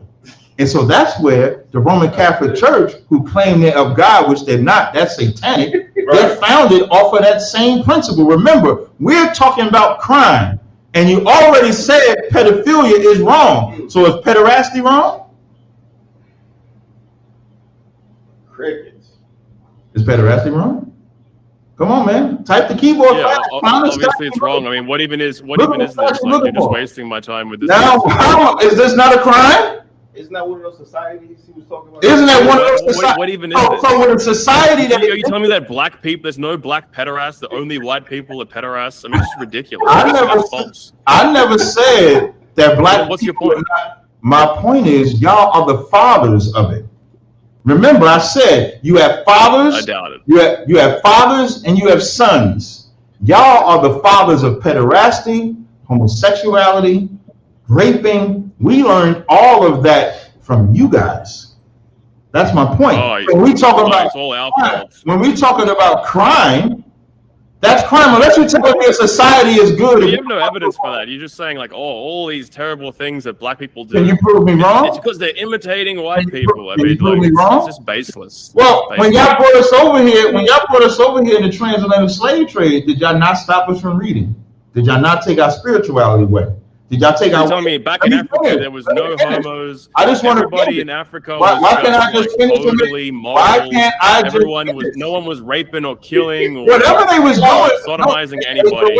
Everybody in Africa was just this totally moral. Bastion of humanity, and then they sold their own people into slavery to foreigners. But why are you so touchy about it? And then you call me a nigga, now you acting all touchy. Oh yeah, come on, my nigga, like don't be like that. Remember, y'all took away our very identity, our essence of being, and you replaced it with your way of life. So whatever we was doing when we was taken out of the West Coast, that was really a mistake. I don't think that was a good thing. I think it would be much better if you were left where you were. Hey, my nigga Joel, that's what I'm gonna call you. I just renamed you. You're gonna be called my nigga Joel. That's what you're gonna be called. My nigga Joel, you are right. It was not a good idea for y'all to bring us over here. Right. But when you did, no matter what we was listening to, no matter what we was following, no matter what culture, no matter what practices, you guys took it all away. And we only had you to look at. And in observing you, we have watched you molest, we have watched you rape, we have watched you murder, we have watched you steal. So when you say, where did we learn this and this is all the white man's fault? If you're gonna be great and get great off the benefit of slaves, you also have to take the blame for what people have been free for almost 200 years. What does that mean? What does that mean? What does that mean? Better. What does that mean? Let me give you an example of freedom. When the Jewish people destroyed Hitler, killed that nigga. That's another nigga. They killed that nigga. Killed him, destroyed the Germans, got them out the way. You know what they knew? they knew that they couldn't leave the Jewish people next to the Germans because there would be no way for them to actually be free and liberate themselves. Black people have never been free. We've been told you're no longer slaves, but if we was free, as we was building those cities without bothering you, so now we go, I can give you the list of black cities if you ever want them. As we was going and establishing our black cities, we wasn't bothering y'all. We was fine. Segregation, and I'm pretty sure you agree with this, my nigga Joel, but with segregation was the best thing that we could ever have, because segregation didn't mean that we had no interaction at all, but it did mean that your way of life was your own, our way of life was ours. Your education was your own, our education was ours. We would have to deal with each other economically, of course, but you know what the problem was? Y'all saw us beginning to whoop y'all ass. Right. Economically, socially, educationally, in every single facet, which is why y'all had to resort back to what you know best, and that's murdering, that's drugs, that's the abortion, that's infiltration. And the only thing I can't defend is that uppity black niggas decided to side with y'all. I wish they didn't. I wish Martin. Well, you're here talking to me. I'm a representative of a racialist white viewpoint. Mm-hmm. And if you want to find common ground on someone who agrees that you guys should have your own communities, that support segregation, that says we should get rid of the abortion and the drugs and the crime and live a noble Christian life, well, we actually agree on all of those things. So instead of pointing your finger and blaming, don't you think that's kind of interesting that when you talk to people with my viewpoint, that actually you could find a common ground that you can't find with a white liberal? You know, that's why I love Ralph's channel. I love Ralph's channel because the one thing we do agree on is that principle. I'll be surprised sometimes Ralph let me say the shit I get to say. Dead ass. Like Ralph lets me get busy on here. That's why I love coming in here and everything. But now, although we agree on that core principle, does not mean we ignore the history. So I'm not asking you. So my nigga Joel, I'm not asking you to ignore. Hey, sidebar. Ralph, you know I nickname every white guy every time we have a debate. There's always a nickname that comes. I have noticed that, yes. So Joel, your nickname is my nigga Joel. That's his nickname. It goes down in the Hall of Fame. So Joel, when you go on another platform, you're gonna say Captain Tazaryach of the ICBK. I'm not a nigga, unfortunately. You are. My nigga Joel. You definitely are. Yeah, he don't like that, but you are my nigga though. You my nigga, Joel. There's only one nigger. You my nigga like training day, my nigga. I'll bring it down. You ever seen Training Day, my nigga? So all right, that's the last one. That might be the last one. All right, go ahead. So although we haven't shared that core principle, it does not mean that we negate what this blood sport is about. This is a blood sport. If we was having, let's say, if we ever had another conversation, which I'm not against, right? And we had a conversation where we said, well, let's have a conversation or discussion about common grounds or commonalities or anything that's not a debate. I would gladly have it. It's not a problem. I can go into any space, have any conversation. I don't get offended. But if we having a blood sport about black crime versus white crime, which is worse, I have to I expect you to totally substantiate your position as I mine. And so far, I'm clearly substantiating. That Roman Catholic, that damn near was like that's what that was. That was a headshot because there is no getting. Really? Yeah, y'all can't control. Roman Catholics cannot control their dicks. Now, whether you want to say black, no, they can't. No, they can't. They don't control their dicks. Why they fucking don't? Hold on, let's let him respond. Oh, yeah. Tell me how they control. The Catholicism is a religion built around, in many respects, controlling your dick. Now, many people fall short of the glory of God because man is fallen and so on. But nevertheless, that is really the essence of if you're a true Catholic, if you're actually practicing, and you're a true Catholic, you're not some like weird communist that's LARPing as a priest. But you're truly practicing Catholic, then you're controlling your dick. Yeah, but what I showed was a cultivated culture from the time of the Greeks and the Romans with pederasty that was just transitioned into the Roman Catholic Church. What the Roman Catholic Church provided is for all those nasty ass homosexuals, white homosexuals, was an avenue where they can molest kids in the name of what they say is God and then get away with it. And nobody says nothing because me speaking personally, like I'm an Israelite. Nobody says nothing. There's literally nothing, no scandal that's more talked about than pedophilia in the Catholic Church. It's literally the most mainstream position. Everybody just presumes that it's true, who doesn't even research it because it's proliferated as this constant slander and meme throughout our society. And this slander is actually advanced by Jewish sources, Protestant sources, anti-Catholic sources. It is actually well overblown. If you look into the statistics, you're far, far more likely to be molested in the public school system than you are by a Catholic priest. Can you just tell me what happens to the Catholic priests when they molest kids? Can you just tell me what happens? There are priests that have gone to jail for the crime. I want to know that. Teach me this shit. Come on. I'll just Google it, I guess. Yeah, Google. I don't have any. That's probably the best God y'all got. Go ahead, Google that shit, man. Can I still call you my nigga Joel? Is that okay? I wish we would not. I'd rather. Oh, okay, but you know he did bring that into the fold. Yeah, I'm just pulling it up here. You know, West Australian Catholic priest Richard Doyle. He wasn't a pederast. It was a little girl, apparently. This is in Australia. I'm just kind of scrolling. What about America? What about over here? Oh, well, you know what? I don't want to. I strike that back. I don't want to just focus on America. I apologize for that. I mean, American. I don't know. What? Yeah, what you got? Michigan priest sentenced to prison for sexual abuse of second grader. Let me see if I got anything. Let me see. Archdiocese of Detroit.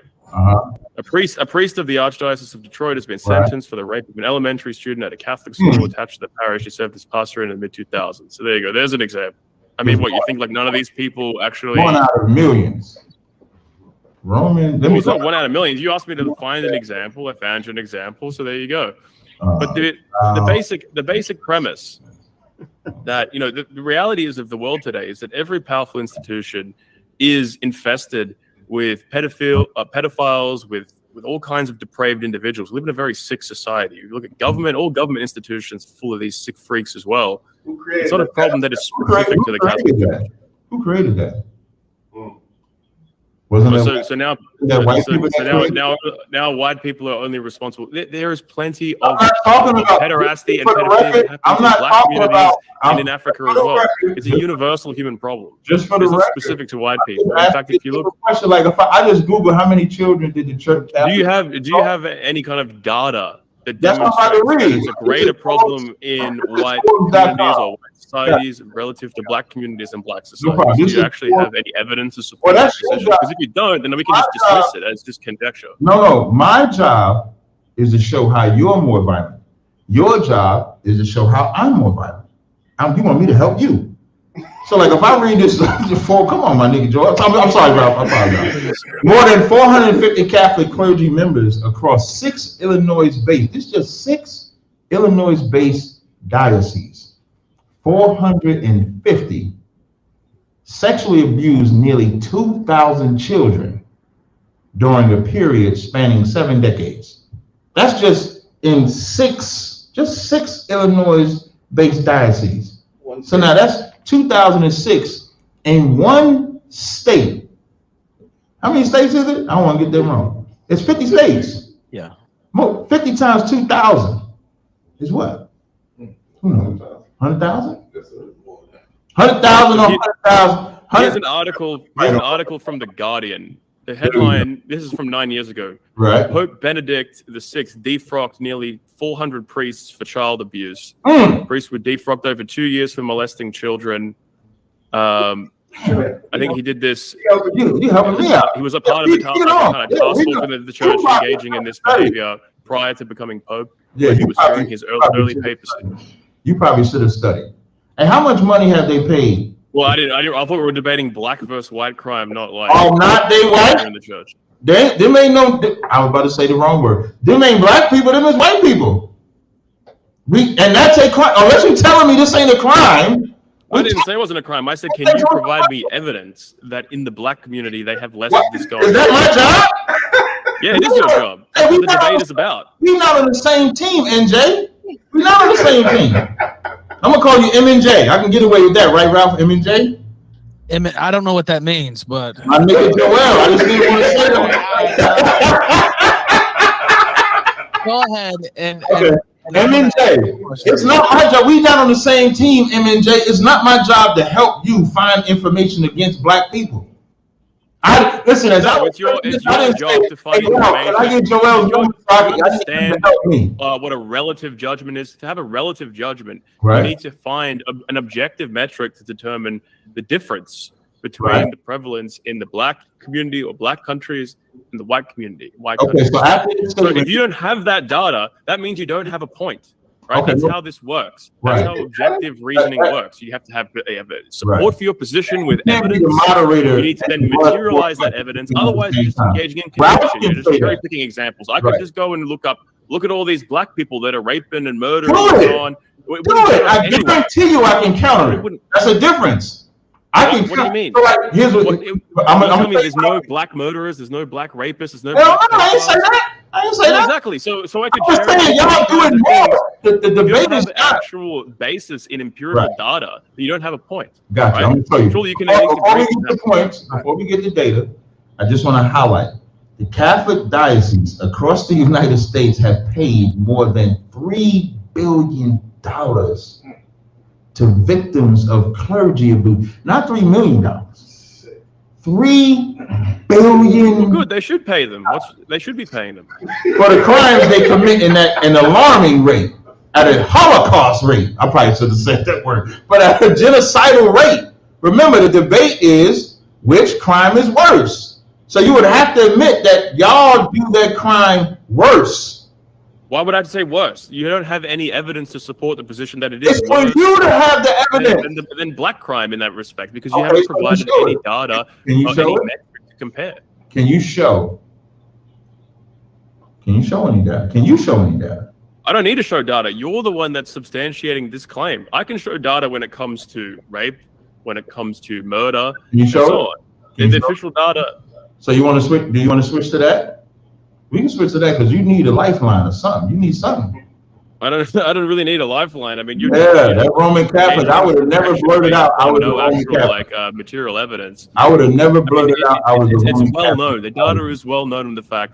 I think in the 2021 data, 60.4% of the known race of murderers, of known murderers, where we know the race of the murderer.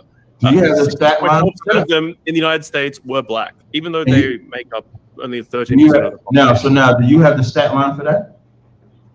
Yeah, that's from the official 2021 FBI statistics. Arrest data. Oh, that's arrest data, though. You do know that, right? Like, I'm a smart dude. See, Ralph, I didn't say the word you thought I was going to say. I'm smart. You know that's arrest data. And why if they don't know, if there's someone who's been killed and they don't know who killed them, then obviously they can't be racially classified. Let me ask a question. Are you saying that means that white people are getting away with murder and not getting charged, Captain? Is that what you're trying to say, or? Not necessarily. Okay.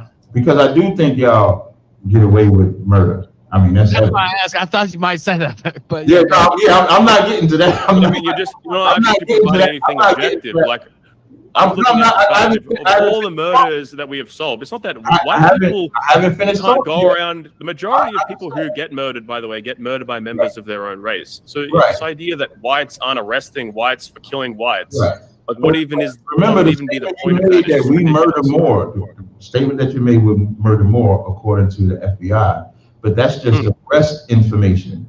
That's not conviction information. And here's the thing about that. This is the NPR.org. Wrongful convictions disproportionately affect Black Americans, reports show. Now, before I read this, the reason why I'm saying it's arrests and not convictions. In New York City, where I'm at right now, they had this thing, which probably still exists, called stop and frisk. Stop and frisk was a procedure where they specifically targeted Blacks and Latinos and arrested them for anything. because they needed to bump up the numbers, of course, to get more support. So although they was getting arrested for things that they weren't actually committing, but it just bumped up the money that they would get. That's why this article, it says the exoneration report has some disturbing numbers on the rate of exoneration. Black people represent 13.6 of the population, but account for 53% of exonerations in the registry as well, they also account for 60% of convictions. So it would make sense if you're getting the majority of the convictions, you're also going to get the majority of the exonerations. That would just be logical. I got you, but you're making my point. Being arrested for something does not mean you're guilty for it, and they're getting arrested. We're talking about convictions. I'm talking about arrests. No, wait. Before you can get convicted, you got to get arrested. Come on, M&J. Get it together. You can't get convicted. Well, obviously, when you're talking about convictions and you're talking about exoneration. No, the stats. You're saying we've got 60% of the convictions are black and 50% of the exonerations are black. That would be proportional. That would actually be proportional relative to when we're looking at the overall, amount of convictions here. A lot of people who get exonerated, by the way, probably did kill the individual, but they just can't prove it. Well, it doesn't say that it's just murder, though. It doesn't say that it's but my point is, what are they getting exonerated from? They're getting exonerated from of what they were falsely arrested for. So you can't use the FBI data, which represent arrests, because just because they got arrested. FBI data represents convictions. No, it doesn't. No, it does not. Well, data on convictions. I thought it was convictions, but I don't know for sure. I think it is, but I don't know. I'd have to double check. It's just arrest. I mean, you can always pull it up. You're a Catholic. Don't the Bible say prove all things? I'll pull it up and I'll let you know. Yeah, don't the Bible say prove all things, Catholic? Yes, I'll look for it myself. So now, my anyway, point. So wait, let me just wrap it up. It's not really a point, because if we do have a disproportionate amount of convictions, then you're going to have a disproportionate amount of as I said, of exonerations, because it's just an organic and natural ratio that you would expect. If you have way more convictions, but then you have exactly the equal amount of exonerations, that would be strange. So here's why that's not exactly true. In fact, what it actually proves is that black people aren't targeted by the legal system. If they're represented in exonerations almost equally to their representation in convictions, that means out of all the black people arrested for the crime, about a pretty similar ratio relative to whites are getting either convicted or not convicted. If they're all getting convicted and no one's getting exonerated, that would mean maybe you could make the argument, the system is kind of racist because everyone's getting convicted. As soon as a black man comes before the court, but all these exonerations, that's actually proving that the justice system is hearing the cases fairly. No, because it's exonerating all of these black people that have been accused of various crimes. I would disagree. And it's not that they commit more crimes. You guys commit more crimes, but you also are more people, so that makes sense. That's why the article points out we're only 13.6 of the population. So from a numbers perspective, you guys would probably always have more numbers than us because there's more of you. So what the point that I'm talking about is the fact that they're getting exonerated for things that they didn't do lets you know that they're not the criminals that they're set out to be. Right. But what about the convictions? So you're taking this isolated fact out of context. You're getting exonerated. You're getting exonerated. It doesn't make any sense. This is just You're getting exonerated from what you were convicted of. You're not getting exonerated from an arrest. You're getting exonerated from being found guilty of a crime that you did not do. There's a certain amount of exonerations that are going to occur. And we have the most that represents the majority of the convictions. Arrested. It's logical that they're going to represent the majority of the exonerations. No, it's just simply a basic ratio. Hey, Joel, I think there's a phrase always used. It's called listening is an art.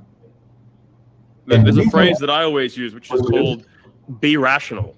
What you're doing right now is you're being irrational. I'm not being irrational. It's perfectly reasonable. You would expect. I never said the point wasn't. I never said there's only a certain amount of convicted felons. I never said your point wasn't. I never said your point wasn't reasonable. I didn't even say I disagree with your point. I disagree with anytime you say that our crimes are worse, I'm going to always disagree with you. On this subject, I didn't say I didn't disagree with you. What I pointed out was, first, in New York, they have a law called stop and frisk, where they specifically targeted blacks and Hispanics. That is facts, that you cannot get around that. They was locking them up for things. Yeah, but why would they bring in that law to target blacks and Hispanics? It's because blacks and Hispanics commit more crimes, and so they needed those laws specifically to deal with a more criminal population. No, they did not. No, that's not true. It's not just budget, but what it's about is, remember, I get targeted because they're more violent. Why are you so touchy? So it's logical to target them if you don't like crime. Why are you so touchy? Oh, I'm not touchy. I'm just making the point. But it's all internally consistent. That's not true. So again, the question I asked you was, do you feel that America specifically targets black people and not other races? Because other races are not getting targeted. Chinese people, we got a Chinese mafia. Chinese people do things. Chinese people, they don't commit crimes like blacks. Chinese people sell drugs. They don't commit crimes like white people, but y'all don't get locked up like we do. You can't even make that argument. This ain't about black people not committing crimes. You never heard me say that. So don't try to push the narrative. But what this is about is that your government facility in the land called America has a prejudice against black people. That is facts. Whether I brought up the situation, you're committing more crimes than it's. No, we're not. Criminal. Prove that we're committing more crimes. A bunch of black gangbangers walking around with their pants sagging, and that's a lie. Gangster rap and selling drugs and being violent. And obviously, they're going to become profiled because that's what a criminal behaves like. Listen, this is how you know gangster rap is stupid. That white boy watched the movie, went to see Batman, and shot everybody up in the movie theater. Right. Like, what are we talking about here? Prove. You said I can't just talk, even though when I talk, I brought up the information. So bring up the information that we're killing more than y'all. Bring it up. The information is in the. And what I also want to highlight, 60% of murder convictions in the year 2021 were black people, despite being only 13% of the population. That's the official FBI statistics. That is arrests. That is not convictions.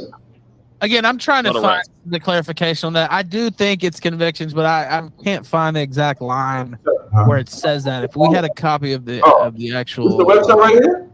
Hold on one second. Well, there's a bunch of different websites that list the stats. Wait, go back. Oh, wait. Somebody finds the. Can you send that to me so I go over it on my phone? Because I have somebody from my team also got the site. I'm gonna have him text it to me, and then we can take a look at it.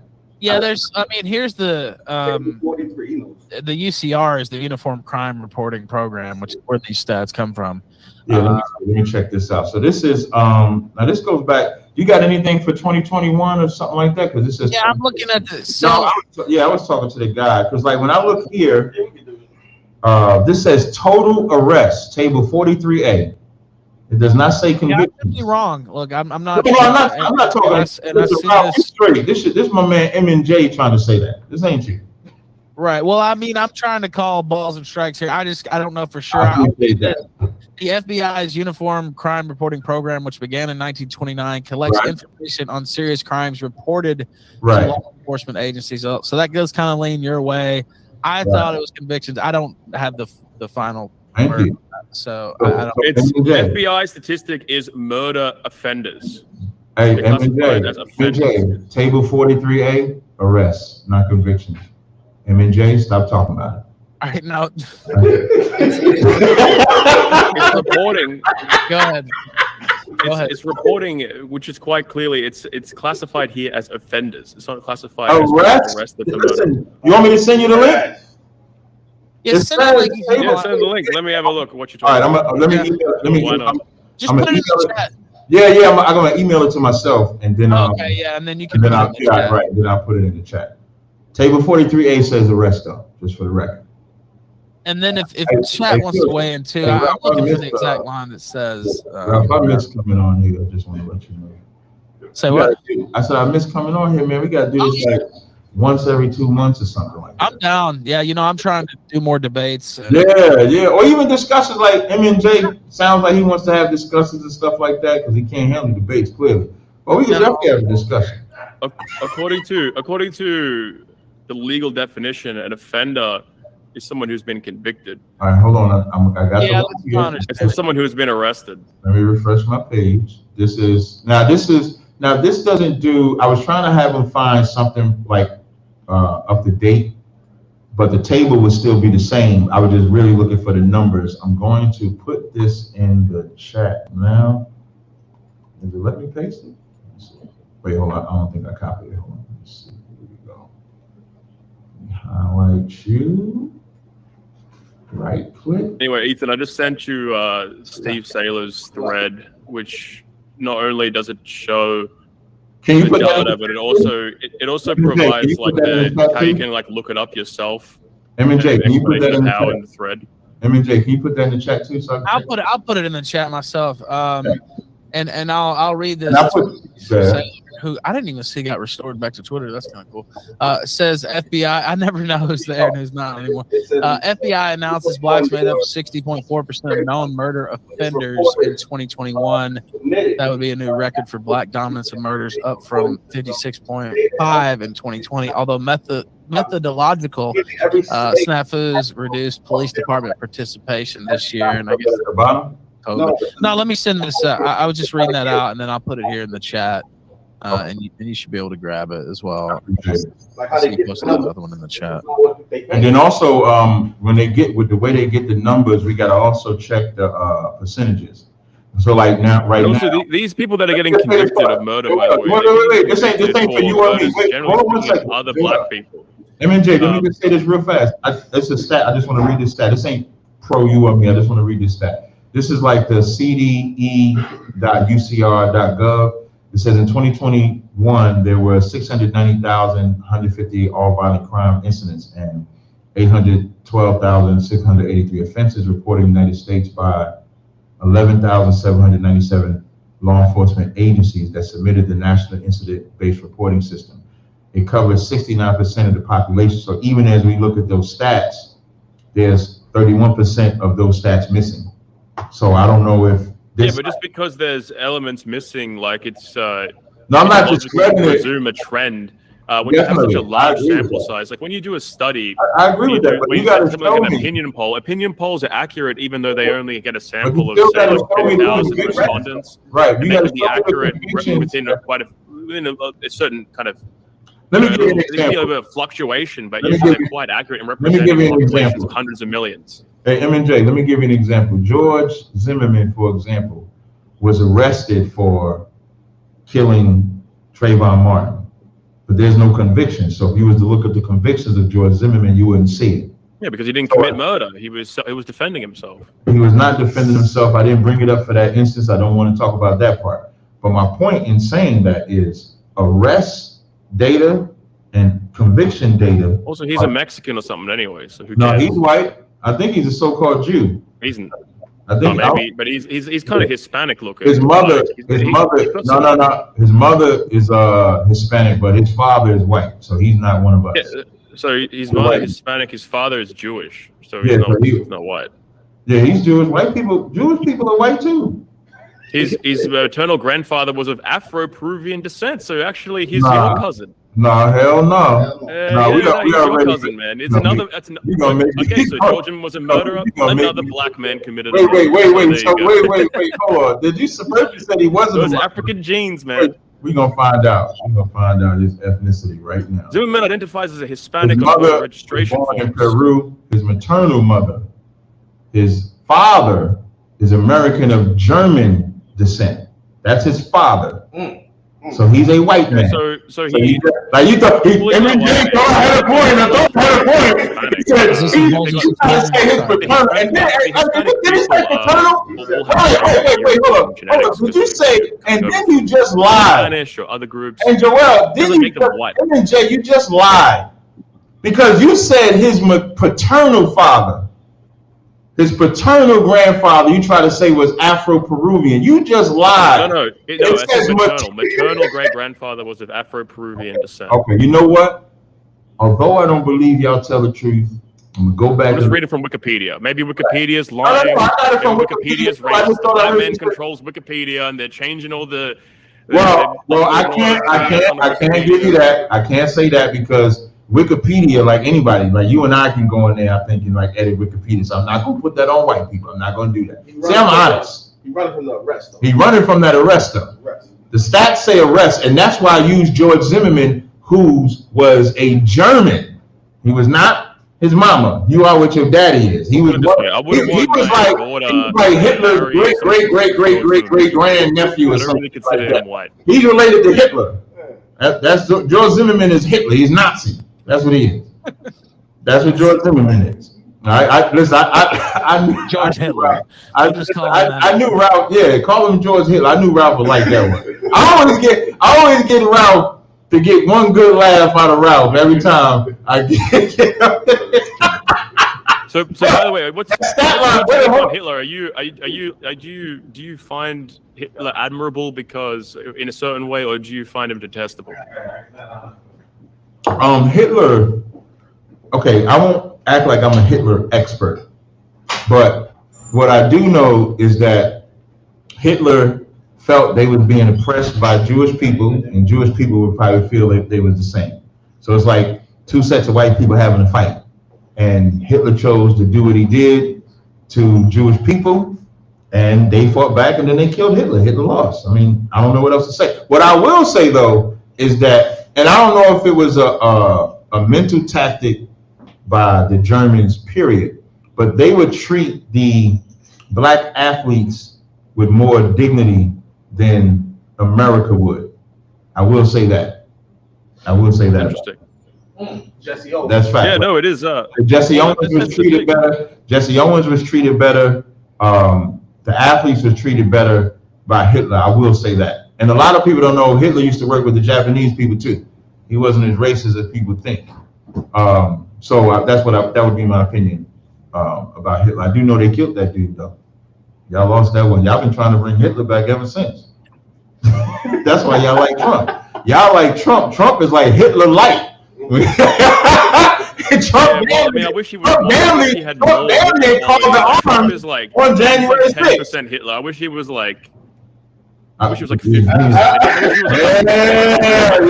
was at least 50%. You know what he's saying? I wish Trump. Go ahead. What he's saying is, I wish Trump would bring the ovens. That's what he's saying. Well, there was no ovens. That's a joke line. It's not. There were no ovens. It's just M&J. It's just a joke. But it's important to yourself. I guarantee you, y'all wish when Trump inspired them to run up on the White House, y'all was hoping they won. I know you was hoping, M&J. You was sad. How do you feel about every January 6th? Like, what do? You pour out a little liquor or something like that? Well, I'm not an American, so it's not like it's you could have fooled me that you could have fooled me that you're not an American. I think you love America. I mean, I do love America. I do love America. I do want the best for America. I mean, white Americans are my racial brothers. You know what I mean? Like, Jewish people are your racial brothers too. Right. They're not. Yes, they are. They're not. Yes, they are. Incorrect. Yes, no, they're not. They're about as genetically similar to me as like a Sicilian or something. Like you're the same too. Have you seen Sicilians? I mean, maybe to you, all white people look the same, but to me, listen, just because y'all like different shades of white, you got the Alaska snow-looking white, and then you got a Sicilian-looking white. But it's all white. I'm a Snow White. Okay, I'm a Snow White. And I don't know. I don't accept. No, Snow White was a woman though. Snow White was a woman. You saying you're a woman? I mean, that's a stupid rhetorical point. Hey, so I'm just being funny. Now let me ask a question, and we're gonna take some callers too, because I have some callers here. Yeah, we got about 20 minutes left. What's up? Hey, M&J, man, it's going good so far, man. I want to get. Yeah, this is good content. I tried to make this entertaining. I tried to make this fun for the audience. So right. I think we agreed. I think we succeeded. I think it's been fun, and we're going to take some calls. I'm not quite done yet. I want to ask, the topic of the debate, and I'll ask you the same thing in reverse here in a second, Joel. But Captain, what makes white crime worse than black crime? Okay, first, on an even level playing field, all crime is horrible. I'm not for any crime. So I'm not for blacks committing crimes. Like, we go out and teach to prevent crimes. And when I agreed to this particular debate, I'm mainly speaking at the amount. That's more so what I'm speaking. It's not that black people don't molest, that they don't rape, that they don't kill, that they don't sell drugs, but the level of evil that white people have, that's what I'm battling in this particular blood sport. So I would say I'm against crime totally on either side. I just think that white people do it more and worse than us. Now, how about you, Joel? What makes black crime worse than white crime? Well, first of all, I want to say that the real victims of black crime are black people, generally speaking, and the real victims of white crime are generally speaking white people on average. If you look at the data, it's pretty clear.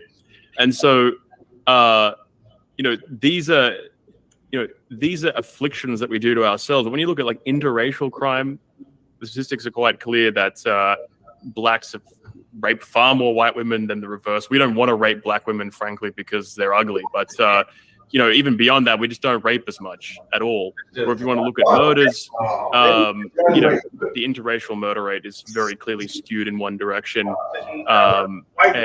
So in the kind of crimes we commit to one another, at least in the American context or in Britain or France, we see a very clear kind of pattern. Now, overall, though, when he wants to make this more abstract point that crime isn't just these kind of murders and rapes and these kinds of things, but crime is this more expanded, larger concept like colonialism or something, then I think the qualitative argument, as I'll restate it, I think it makes sense, which is that if you want to kind of persecute or prosecute white civilization, well, it's kind of weak because white civilization, Western civilization is so glorious and so magnificent.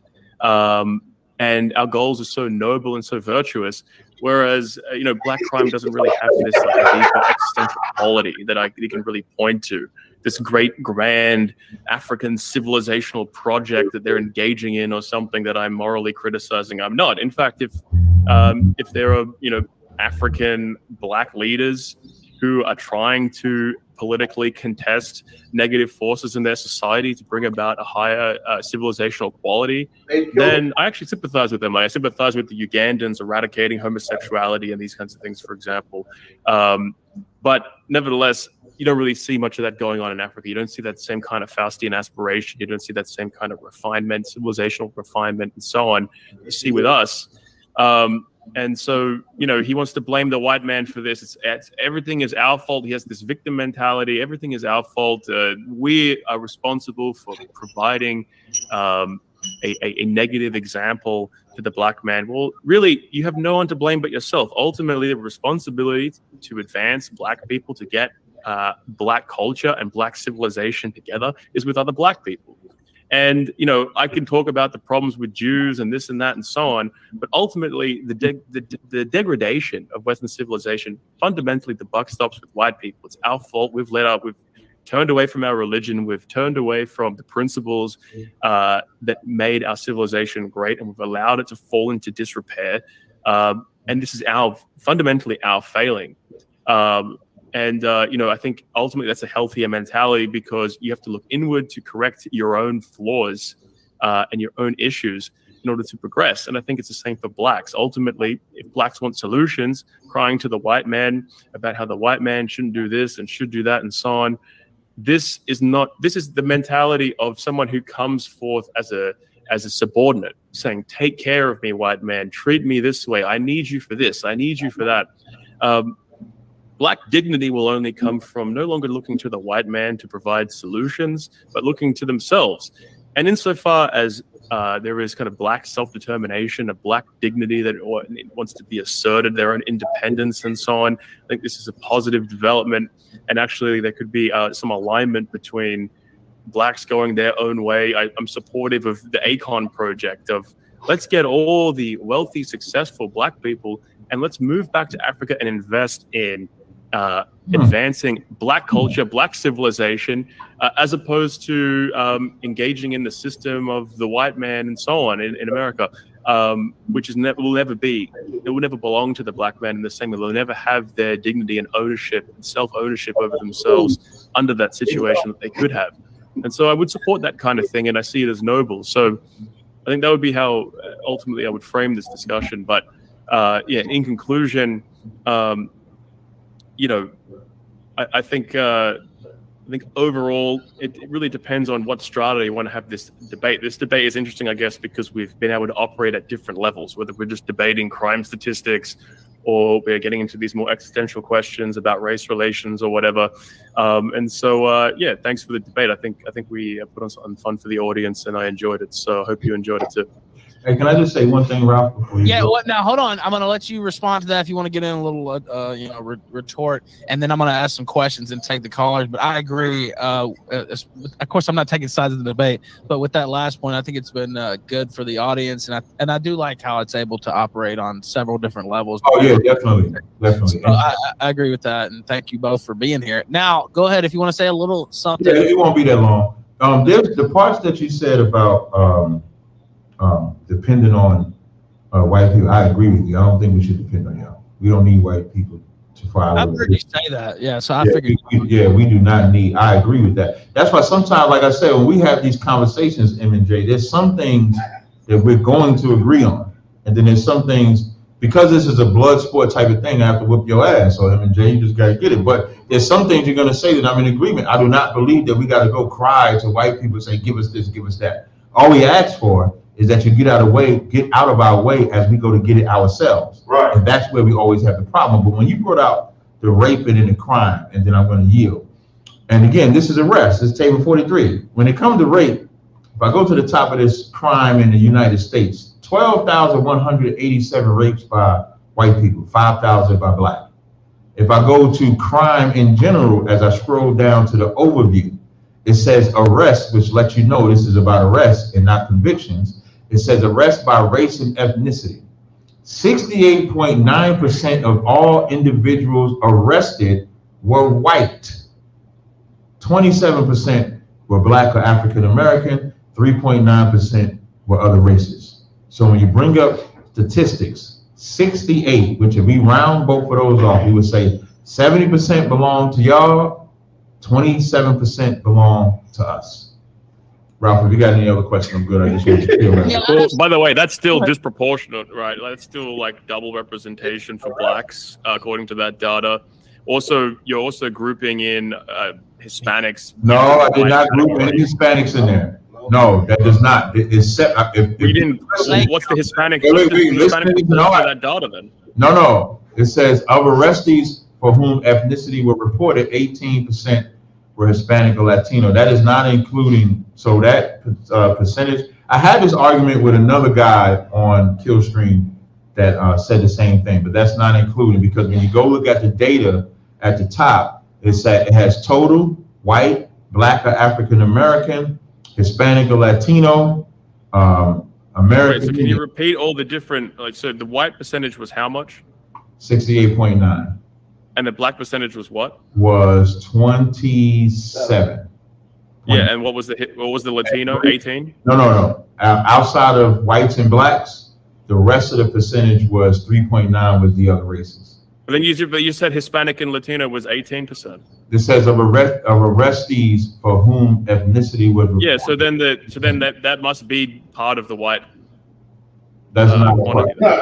No, it's not. It is, because 18 plus 27 plus 68 plus 3 more than 100. Right. I got you.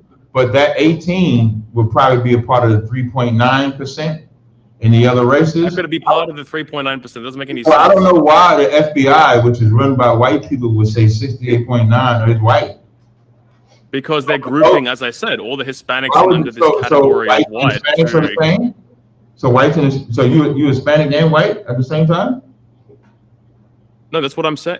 Well, the data must be how the data is portrayed. No, because when I go up to the top, when you go up to the top of total arrests, it breaks it all down and separates it. It gives the ethnicity. It has Hispanic or Latino.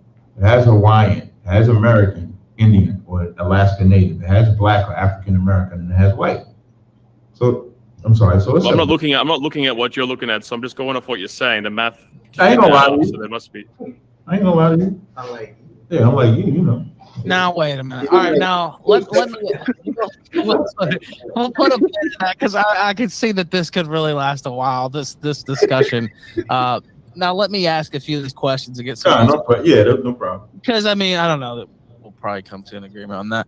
Sonny D says, explain Marion Barry. And I guess this was going back to earlier in the debate. You see, only a black man can smoke crack twice.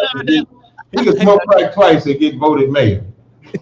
That's right. I had him on tape smoking crack, I believe. Yeah, or buying it, one or the other. I forget. I was a little kid when this happened, but yeah, me too. That was like the 90s. I was young too when it came out. Yep. Yeah. So I guess that was his retort about Trump. Establishment Groyper says these statistics relating to disproportionate black crime have existed long before Trump was in the picture. That's more of a statement there. Let me see another question. Well, the other one says blacks and natives were murdering and raping before we took over. Let's see. J Danks Respecter says, for the captain, how is the general? That man is a living legend. Right. He's doing great. He's doing wonderful. That's cool. I gotta know which general. Is he talking about the general that made the Jewish boy cry? Which general he's talking about? Yes, that's the general. That's the general he's talking about? Oh, he's doing great. General Mayaka Allah, he's doing great. He's still in the school. We're still doing work. He's doing wonderful. Yeah, he's a legend. He's our hero. Yeah, I know. He said, "Cry, white boy." When he said the Jewish boy cry.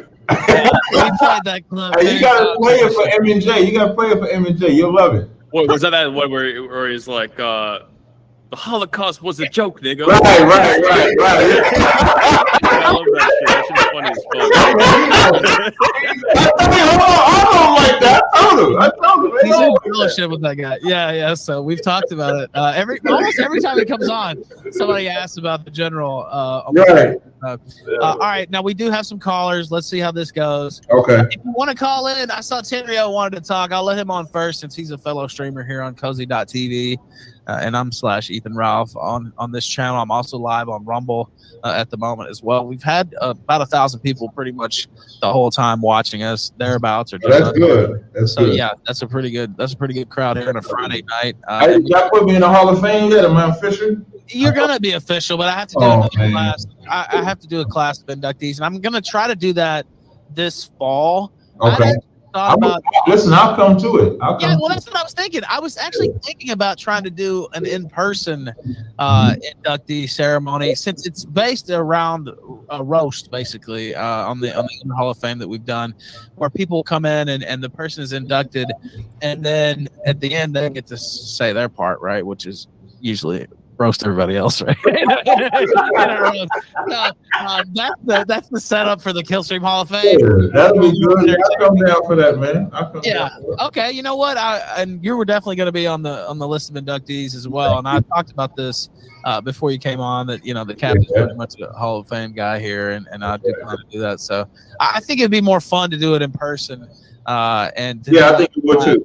Yeah, it just comes off better. Now we've done one on air, but it's a little bit harder and it's not the same, if you're not in person for a roast.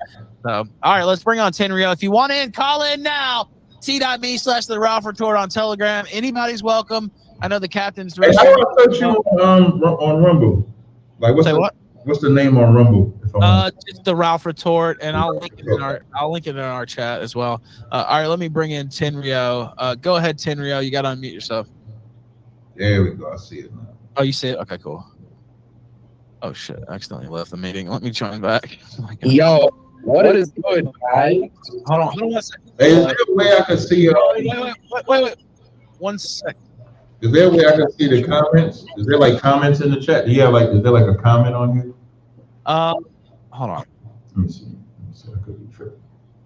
See. Okay, now Joel, say something because I accidentally unpinned you. I don't know what's going on.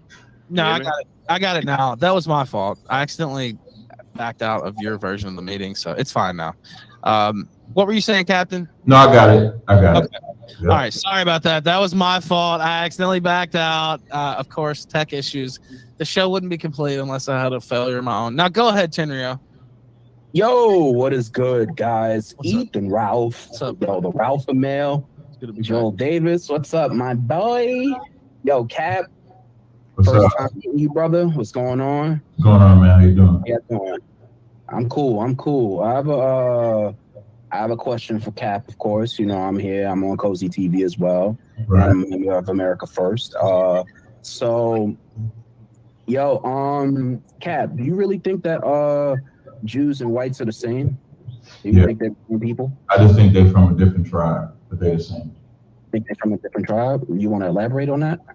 From a biblical perspective, so-called Jews come from Amalek. So they're just another Edomite. So we look at white people as Edomites and just different tribes, like how you got the 12 tribes of Israel with different tribes. So that's just the tribe. Amalek is that tribe. Right, and the whites are from a different tribe, but they're right. They're the same progenitor, so to speak. Like the children of Israel's progenitor is Israel or Jacob. So the white's progenitor is Edomites, and it's just different tribes. All right, so the whites are Edomites and the Jews are Semites. They're all Edomites. All right, so now I do have another question in pertaining to, just the blacks, because I'm black. I'm from New York City, born and raised. Yeah, I teach in Harlem, man. Say that again? I teach in Harlem every Saturday. We're gonna be on 125th and Lennox Ave if you want to come outside tomorrow. Oh, word, I got family up there. It's outside. But what do you think about what we've been doing, how we've been struggling, these past couple of decades, this past century or so? Let's say, for example, because you did mention segregation, you did mention going back to Africa and just like segregating from the whites, letting them stand out of our way to just achieve a prosperous community, right? So let's say for example, let's give a scenario, right, that they actually do quote unquote step out of our way, and we actually get what we want in terms of no interference from any community, whether it be white, whatever the fuck, right? Mm-hmm. We have these people stand out of our way to achieve whatever it is that we're accomplishing. What's the plan then? I think history can teach itself. One correction, I don't want to go back to Africa. I don't like Africans. It's a lot. You don't like Africans? Yeah, I don't like Africans at all. It's crazy because wait, before you, let me just a lot of brothers come waving the flag, waving the African flag, but I think you get it. And not African. Like even when they talk about going back to Africa, right? Just think about that concept. You're gonna move, let's say, 1 million black people in America, and then put them into another land. But people don't realize you're invading another nation's space. And so that nation is not going to take you into their space, because then that represents another problem. So those 1 million people now become this country, whatever country in Africa they go to, is going to be their problem. So I don't believe we got to go back there. But are you against immigration, therefore, from Mexicans and so on into the United States for the same reason? I'm not against immigration, because the part of Mexico that they're in is because when you whites came over here, you took their land and put them into the worst part of Mexico. New Mexico, Texas, California, all of that was Mexico before y'all came over here. So no, I'm not against immigration at all. Are you against Irish immigrants, Italian immigrants, or you're only against Mexican immigrants? Only Mexican. Yeah. So just like you don't listen, and you don't have to be for Mexican, and you could be for Irish, just like I could be for Mexican and not for Irish. So I answered your question. Appreciate it. Yeah, but I'm just curious, because you said that going back to Africa you'd be like invaders, like they have their own way of life, their own ethnic groups, right? And if a bunch of American blacks went there, they would be outsiders, and they would disrupt these countries, and it could produce hostilities. Right. So do you think that's the same thing with all these migrants flooding into all of these white countries? I don't look at that from. I look at that from Irish. I look at that from the East Indians. Like, remember them East Indians came in, they put them in the Airbnb. So I'm against all that. I don't look at Mexicans that way because they're already on their land. So I don't look at Mexicans, Native Indians, Taínos. Okay, so Mexicans one way, but like all the other groups, because a lot of the immigrants are from India, they're from China. So I'm against African immigrants. I'm against anybody that's not my people coming over here, if that makes it clean. So East Indians, Africans, Asians, I would be against all that, but I'm just not against. What if a Mexican moves up to New York? Would you say get the fuck back to Texas? No, man. I would say you want to get in class, you want to learn, you want to be a brother, you want to build up this nation. That's what I would say. Because Mexicans are my brothers. So you want to take over? You want to take over? Oh, so you got this like black Mexican alliance thing going on. Well, I don't really want to take over. No. Actually, it's not a hostile takeover. So to go back to answering the question, history teaches itself. So when they so-called freed the slaves during segregation. All we did without the truth, what I mean by truth, without the truth of the Bible, without the truth of the Bible, when all we had was us, we didn't kill each other. Our families weren't separated. We weren't drug dealers because we knew we didn't have that dependency that was created for us. Slavery represented a certain dependency. We knew where our food came from. Even as we're going through hell, we knew where our food came from, our clothing came from, etc. Now when we're so-called free, we have to fend for ourselves. Did you know where this came from? Wait, hold on one second. And so once we realized we had to fend for ourselves and provide our own shelter, our own education, we did just that. So when you go into the late 1800s, the early 1900s, when the white man was going through his Great Depression, black people were going through a utopia, establishing their cities, establishing their families, establishing their education, establishing everything. So if we had that same opportunity, that same history would take the same precedence. Because when I say segregation, if the white man separates from us, then he has to take his drugs away too.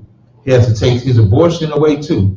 He has to take all of those things that were put in place for us. Take the welfare away, take all of that away, and just let us come together. What's that got to do with the Mexicans though? Like, why do you see the Mexicans as your brothers? Gotcha. So M&J, what we teach from a biblical perspective is that the blacks, Hispanics, and Native Indians, we're all the same nation of Israel.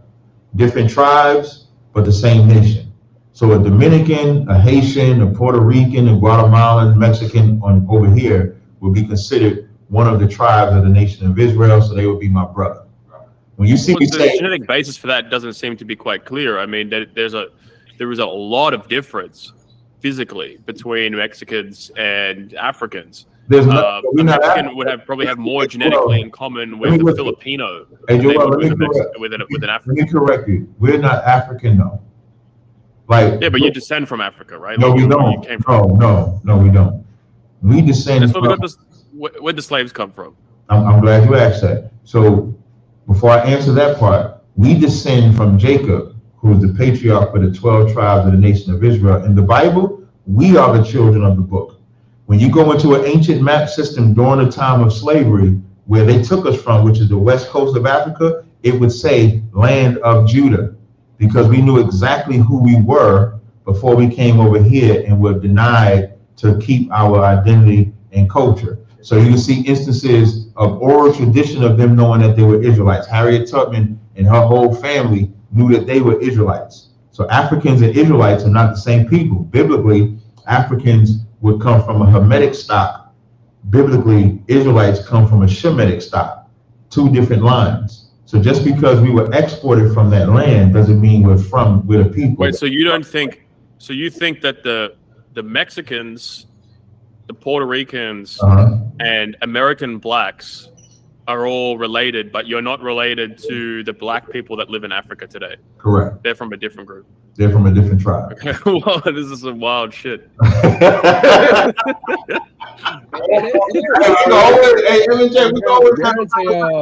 There's a point to be made about that, and it's like I was saying before. It's like, if we do all segregate back to Africa, we still have the whole problem of, we're the losers of the tribal wars. Like, there are many different tribes in Africa. There are many different countries. And you know why we're the losers? We're the losers overall first. And let me finish my point. And second of all, I'll say this. Let's say we do come from Israel. We are the blacks are truly God's chosen people, right? So wouldn't that be more or less a example of us, teaming together and really, really knowing who our true enemy is? Those who claim they are God's chosen people, those who claim, they are Semitic. Yeah, so when we don't understand the reason why we lose what you say is a tribal war is because we don't understand what loyalty is. My envy of like a guy like M&J is that M&J is loyal to his cause. If you listen to this debate that we had, he's so loyal to it that he doesn't care what crime they commit as long as it results in him winning, because he's loyal to that cause. Black people don't know what loyalty is. We've lost that. If you go before the 1960s, before like integration came in. Black people knew exactly what loyalty was. They knew you needed to stay in the house, you had to raise them kids, you had to protect your community, you had to protect your own. Integration came, feminist movement came, drugs came, and we lost what that sense of loyalty was. And that's the only reason we lose. You lose. Listen, I've seen, like, Black people have been fighting for civil rights since the 1960s, have not got nothing. And then I've seen the Asians come, and when Joe Biden got in office, got an anti-Asian bill passed because Asians was loyal to Asians. When we learn, I'll say this. Let me just answer.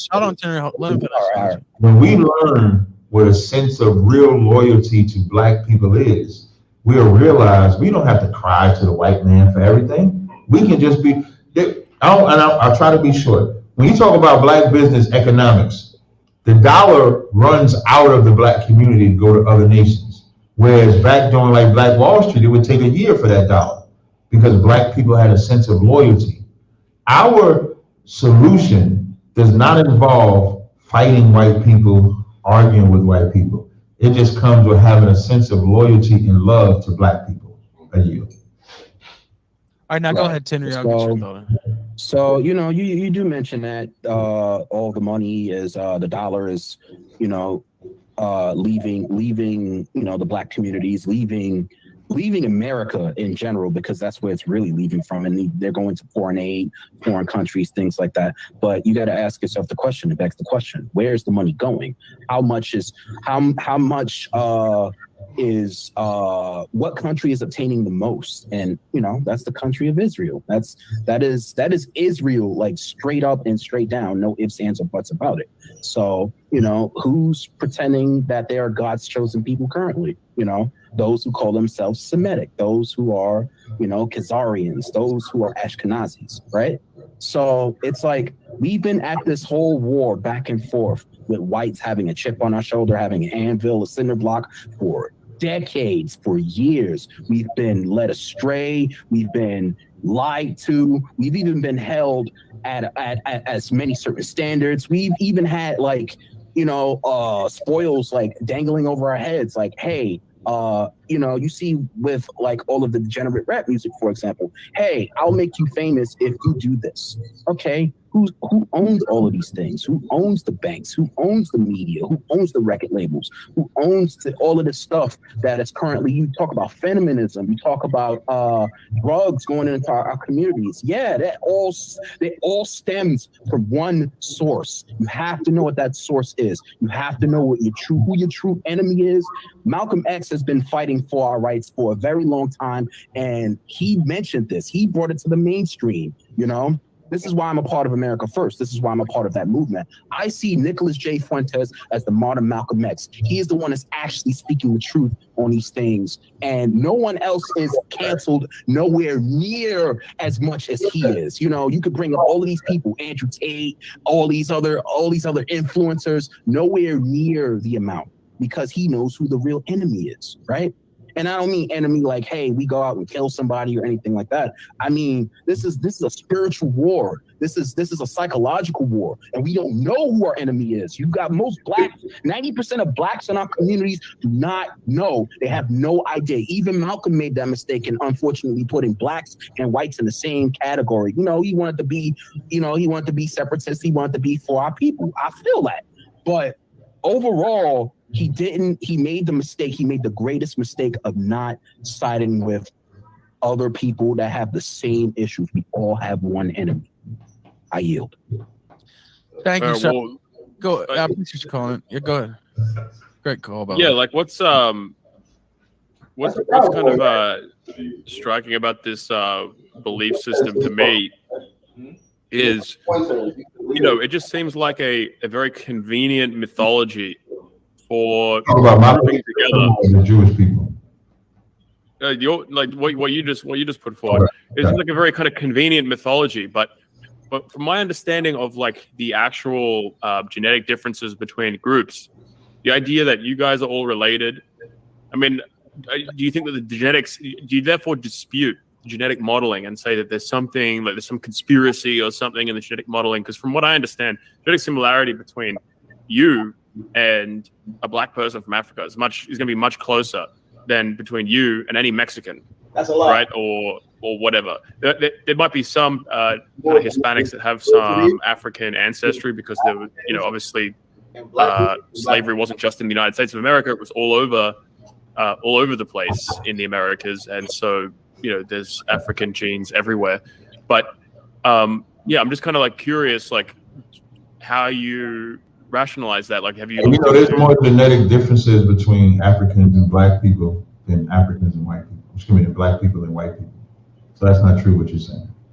Well, no, but I am more genetically similar scientifically to every other white person than any non-white person. No, that's just how it works. No. That ain't what I'm saying. You are closer to white people, right? Because y'all all the same tribe. Melanated people don't make you the same. There's a lot of melanated people. You got all the Hamitic races or African races. You got Arabs that got melanin. You got East Indians. You got Hawaiian. All these people, just because you got melanin, don't make you the same. You guys are the anomaly. That's what I'm saying. I'm saying and we see how you're related to Mexicans and so on. It's like you guys are very distinct. Yeah, but there's nothing that says that we all have to look alike. That's not how it works. Well, that's kind of how it works with genetics. Like usually, if you're more genetically related, you look more similar. It's kind of how it works. Right, but you haven't examined the genetics between the nations that you mentioned to say whether we're closer to one than the other. You basing it all off assumptions and science. No, I have. I'm about to get. I have looked at the genetics. They're gonna give me the information. So when it says larger genetic differences between Africans than between Africans and Eurasians, we're not the same. There is a lot of genetic diversity within Africans, but Africans are more similar to each other than to any outside. By the way, this is who do the studies. They do the studies. We're not the same. Stop. Like you. I'm not disputing that there's a lot of genetic diversity within Africans, within blacks. There is a lot of genetic diversity. What I'm saying is that they're more similar, they're more related to one another than they are to any other group. You would have to substantiate that. You're making a statement because they're not. We're not close to. That's what my understanding is. I didn't come in here with to have a debate about this, so I didn't prepare notes or anything. But my understanding. But having an understanding, like you and I both can have an understanding, and then there's science. And so if that's what I'm asking you because from what I understand, there isn't significant genetic similarity whatsoever between Mexicans and American blacks. It would be if you guys were all descended from the same tribe. No, I never said we was descended from the same tribe. I said we're from the same nation. Well, the same nation. Same right. thing. So the tribe of Issachar and the tribe of Judah or the tribe of Benjamin, they could have started off the same, and then as they travel and venture out, they could become different, but they're still family. So for us, from a biblical perspective, the Mexicans are from the tribe of Issachar. So let's say the West Indians, they would be from the tribe of Benjamin. Me, I'm from the tribe or black, so-called blacks are from the tribe of Judah. When people do the whole African thing, it's just like, well, they was taken from Africa, so they must be African. That don't even make sense because if white people are exported from Africa, you're not gonna say they're African. I think Angelina Jolie, Elon Musk is a damn African by citizenship. Nobody's gonna say he's white. I'm just gonna say that. Yeah, sure. I'm not trying to. I'm not really. I'm more trying to understand the relationship between you guys and the Mexicans and so on. The Mexicans must have by your theory. Like, let's just say for the sake of argument, I don't believe your theory, but let's just say we'll accept it for the sake of argument. If the Mexicans are from the same nation, they must have miscegenated a lot with other humans that are native to other regions to be able to become that different over this. But just so you know, like when it comes to like genetics, or I know sometimes when I have conversations like this with people, they bring up like DNA, like ancestry and stuff like that. We don't base this off of genetics. Our base is off the Bible and then historical history. So for Taino Indians, for example, you can find Hebrew stones. Mexicans, you can find Hebrew writing, them carrying the culture. The Cubans or Puerto Ricans, you can see there's a book called Lost Tribes in Promised Land, for example, where you can see that they say, I myself am from the tribe of Joseph, from the tribe of Reuben, and my brother Joseph is on an island nearby. So when you actually go throughout history, you'll hear them say that they are descendants of the tribes of Israel. Long before I was alive, long before my organization existed. So when you do the historical research and line it up with the Bible, that's how we substantiate who they are. We didn't do this by picking and say, yeah, I want the Mexicans to be this, and I want this to be this, and I want that to be that. We just go by what the truth of the scriptures say and history that backs it up. That's how we base it. But don't you think it's kind of convenient how somehow all of these tribes just all ended up in the Americas? I would call it prophecy. And even though and then we look at the genetic modeling and we find that they're all their genetic source, like the genetic modeling seems to suggest a radically different history. They have radically different source populations. The transatlantic slave trade, where would you say it started? When did it start? Yeah, or where? Where did you say it started? Where would you say? Well, wasn't it just from like Eastern Africa to like the Caribbean? That's kind of like the common history. The history is like transatlantic slave trade started from Africa to America, right? But really, the transatlantic slave trade started from America to Spain first.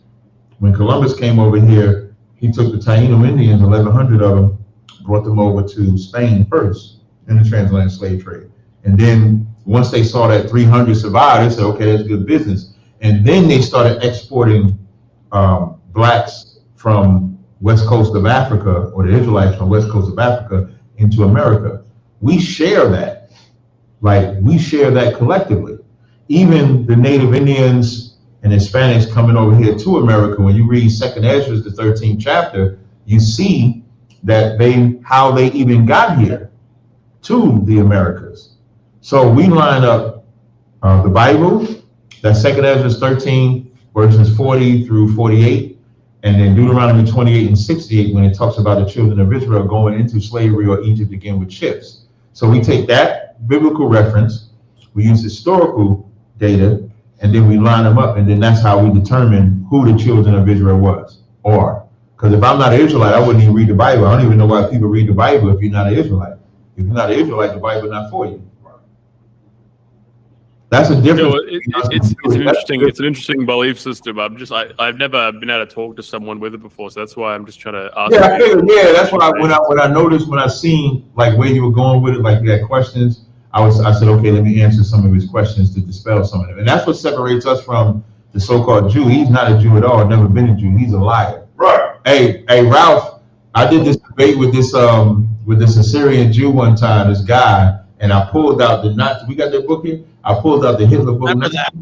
I remember that, Ralph? So I pulled out the Hitler book Nazi when he had to picture the so-called Jew, when he called him the bastard. I said, this is what they think of y'all, because they're not the Jewish man at all. But if you ever ask them who's like the tribe of Naphtali or Issachar or Benjamin or anything like that, they're not going to have an answer for you, because they're imposters. They converted like around 600 AD or 500 AD, one of those times. That's when they converted to that culture. So they're imposters. We are the ones that are actually them. And that's why when guys like Kanye or Kyrie or any black person mentions that we're the children of Israel, it becomes a threat to the so-called Jew, because he doesn't want the truth to come out. See, now when we get into this type of conversation, M&J, you're going to be like, yeah, Cap, we kind of close and shit. You know what I mean? So that's how we feel about that. Now, you brought this up, and it led me to this question I forgot to ask you. Right. Hey, before you do that, Ralph, the king that converted them is King Bulan of Tazaryach. He's the king that converted them to what we today know as Judaism. F1 Groiper says, Captain, what did you think of Ye when you talked to him in the clubhouse space?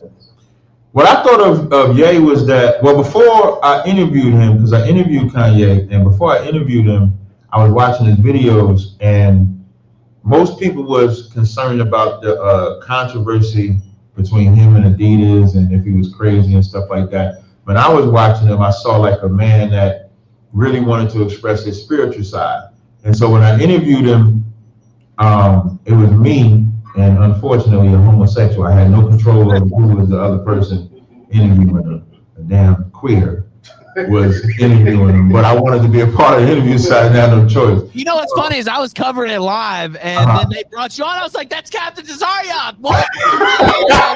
We were watching it live, and I was like, "Wow, it's blowing my Why is mind." this always a condition with Kanye that you've got to like associate with a faggot to associate with him? Yeah, listen, I don't know why. So the guy that set up the interview with Kanye, his name is Wack 100, and I didn't know that I was going to do the interview at all. And he called Wack. The guy Wack calls me up and says I'm gonna do the interview. So I thought it was gonna just be me and Kanye at the time. But then the homo comes, and now he's a part of it too. And I talked to him. So I talked to the homo because I want to make sure we don't have no type of conflict in doing the actual interview, because you know I'm against homosexuality. So as we're doing the interview, they was kind of asking him like superficial questions. And me and Kanye is talking, and Kanye tells me this joke. And I didn't laugh at the joke because the joke wasn't really that funny. And I was like, So he was like, "No, you want to have a real conversation." And that moment, that's when I asked him about how does he feel about how he's being represented, and how does he feel about the Jewish man. And then when he answers that question, that's when the room went boom. I wish it hadn't, because then we could have got to maybe like the meat and potatoes of what he really wanted to talk about. So I really, I'm mad that the interview stopped, but I was grateful for the opportunity that I had to do it. For those who don't know, they took it down off Clubhouse and the whole thing. Yeah. Basically, and it was just getting good too. Actually, like you said, and then they cut it off, and it was like, oh my god. Right. Yeah. Right. I was mad as hell about that. Yeah, and it was a big spot too. A lot of people, at least. A lot of people talking about it. Yeah. If I could have kept asking them and we could have kept going, man, that could have been a wonderful interview.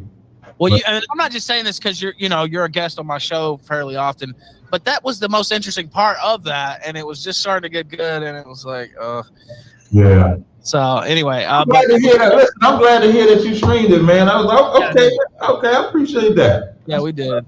We streamed that, and it was hard. White people don't love me, man. White people love me, man. we had to get that on the air, and it was hard too. I had to like plug in my Bluetooth to stream from Clubhouse and all this stuff. But man, that's good. I appreciate that. All right, now I think we have one more caller. If you want to get in here now. We're headed towards home here. Go ahead, Revanchist. I probably got about 10 more minutes, Ralph. If that's cool with you. That's right. Yeah, go ahead, Revanchist. Hey, Ralph, thanks for taking the call. I had a couple questions for Captain. Sure. Yeah, how you doing, man? I'm good to go. How you doing? I'm doing good. All right. I wanted to challenge you to not go to the dictionary for these questions. You say things like, black people learned rape and murder from whites. Is this like some slogan, or do you actually believe that blacks didn't rape and murder before coming into contact with whites? Well, I don't believe that black people didn't murder or do any crimes before they came in contact with whites. What I'm doing is holding whites accountable for what they created when we came over here.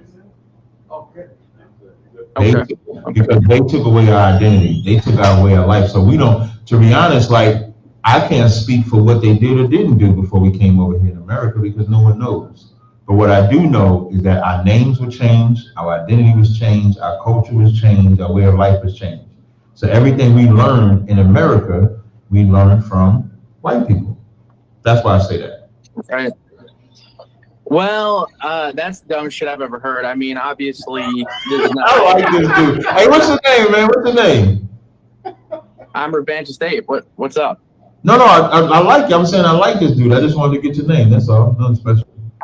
I'm sorry. I'm just messing with you, man. I'm messing with you back. Yeah, I'm messing with you back. What's that? I said I'm messing with you back. I'm messing with you back. That's not that serious, man. Just get your point out, white boy. Come on. We need to hear what you're bullshit. Oh, I like this nigga.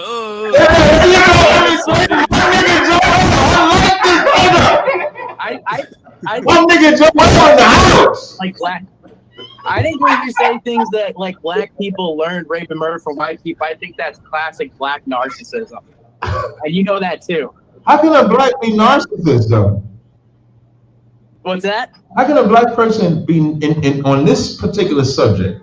How can a black person be narcissist in comparison to white people? Well, that's like a common thing in America. I mean, you have this endless footage of black people going into stores and looting and shoveling valuable electronics into carts. And you have all these videos of black people. Hey, y'all burning down police stations though. People blame that on white people. That's just crazy. I didn't blame that. Wait, I think you're confusing. I didn't blame when black people loot on white people. I just said where we learned it from. You confused. How old are you? You don't mind me asking. How old are you? Are you saying? So are you saying that black people were too stupid to figure out that it's possible to rape and loot and murder without seeing a white person do it first? You said, is that what I'm saying? Yeah, I'm asking you a question. Do you think black people were too stupid to realize that it's possible to steal shit and rape and kill people? And the idea just never crossed their mind until they saw a white man doing it. Y'all, hey, M&J, y'all evil, man. I just want to point that out first. But what I want to say is, I never said that they never did any of that. So then how would they have learned it from us if they already knew? Because So have you heard of buck breaking? Have you ever heard of that term? Look, I don't want to get sucked into these weird. No, wait. Don't ask questions. Somebody actually sent that in earlier, and I skipped it. But yeah. So what I'll show you when you say what did we learn? So when blacks were over here in slavery, white men slept and raped black women. White men raped black men. White men pitted black people against each other. White men killed. I mean, looking at you, you got some milk in your chocolate, so there probably was a white man that raped a black woman at some point. And now he's glorifying rape. You hear that? I'm not glorifying anything. I didn't say what. This is how demonic a white man is, and I'm gonna tell you how stupid he is. Rape does not qualify pregnancy. A woman can only get pregnant if she's ovulating. Rape does not. Even the percentage of having a baby from rape is less than 1%. So if you're gonna speak intelligent. I make this oil. I have a business, right? This is a sidebar. I have an oil and butter business. One of the oils I have is called Unfuckwitable. And my nigga Joel is learning I am unfuckwitable. That's what he's learning right now. There's nothing you can say that broken to me, dude. But I can show you how ignorant you are. Because when you bring that up, the percentages of rape that go to pregnancy is less than 1%, so your argument is stupid. But to answer the other an argument. To answer the other cat's question, I never said we didn't do it. I just said where we learned it from. And you asked how. Buck breaking. Yeah, so then the implication, if you we didn't come over here and start. The implication of that statement is that black people were too stupid to even thought that it was possible to commit crimes until they saw a white man doing it. And they're like, oh, you can commit crimes? Wow, I never thought of that. Emmett Till's, the white woman lied on Emmett Till. So we even learned lying from y'all. Oh, because you never, no black man ever lied. Every black man only knew that the truth was possible. You know we got in America. White man can lie. Wow, this is revolutionary. You know what we got in America? We got a reset button of everything we had in Africa because you took it away. You took away culture, identity, name. So you can't take all of that away. And then as we watching you, as we grow up, as we children, watching this nasty oppressor do all the evil things that he's doing to us, and then we learn that culturally. You can learn that genetically. There's a study. You know what? You still have a slave mindset, man. You still have a slave mindset. You're not actually taking responsibility for your own agency. You're blaming the white man for your own innate potential. That's not true, because what I said in the beginning of this conversation, I said I'm never absolving anybody for what they did. You have to point out the root, and then you create the solution. So me talking about history, he asked me a historical question. So me pointing out history is not me absolving black people for what they do today. I'm saying the white man taught you how to do these things as if these things are inherent, innate human potential. No, hey, you know what? All people have the ability whipping steal, kids, to rape, to murder. You know, slavery passes down generationally. Now I'm gonna educate you some more. Let's say you take a pregnant woman. Right? And this is a psych study. It said, this is a 2018 review. It said they found the evidence that trauma can be passed between generations epigenetically, which means that trauma experienced by an ancestor might affect the way your genes are expressed. This is a psych central. So when you take a woman that's pregnant, right? You take a woman that's pregnant, she got a kid in her stomach, and then she's getting oppressed. Whether it's oppressed or not, let's say if she has a horrible pregnancy, what happens to her happens to the child, and then it passed down. So slavery has genetic principles that have passed down. I just read it. So this ain't about making excuses for what we've done, but this is also not about absolving the killer for what he did to the victims, or the one that kidnapped what he did to the ones that are kidnapped. Because let's say if someone harms someone and you don't want them to get harmed again, you're going to point out the person that did the harm. You're going to teach that person, but this person's nature is like this. This is what you have to do to avoid them. So when we go out on the street and teach, what we teach is, yeah, the white man did this, but we're doing this today. You shouldn't be a murderer. You shouldn't be a drug dealer. You shouldn't be a homosexual. You shouldn't be none of those things. So we don't justify crime. I'm not like M&J. M&J, because he believes in his party, justifies the crime that Trump committed. He feels Trump should have not even gotten arrested. Trump should not have gotten arrested. We'll let you know, he don't even care about the government. The government arrested Trump. And he's against the government that arrested Trump. From my perspective, if Trump was black and committed a crime, he's supposed to get locked up for that crime. He's supposed to get locked up. He's supposed to go to jail, and whatever he's convicted of, he serves out that. Now, if he's not convicted, if he's innocent, then he should be able to go free. So we don't absolve it, but we just point out the person that caused it and the person that's still living it. That's the only way they heal. A rapist, a victim of rape, can't get over being raped until they face the trauma. It's a pretty big difference, though, between being a homosexual or a murderer and just mishandling some documents, right? Mishandling documents is not of anywhere near the same gravity. You deny the political. He loved Trump. He loved Trump. You gotta defend that nigga. Good. Why wouldn't I defend him? Why? Of course, why wouldn't I? He said, "Why wouldn't I defend him?" Good job. Good job. I think you should, man. Keep going. You're doing a good job. Yeah. The point is apt. If Trump was a homosexual, not even his president. I wouldn't be defending that because I would find it detestable. Right. If he's mishandling documents, I don't give a shit. He can mishandle as many documents as he wants. If he wants to, if he didn't do an insurrection, I'm upset. January 6th was cucked. Like if he actually did overthrow the government and install a Trump dictatorship, that would have been literally the greatest thing ever. Unfortunately, he followed too many laws. Say that part again, M&J. Say that part again. What you just said. Say it again one more time. I don't need to say it again. You heard what I said. You're not trying to get clipped. Nah, he on Rumble. They good on Rumble. You can say whatever you want over there. They straight. Oh, come on, man. Clip out of it. They trying to avoid that. You keep going. Was you done?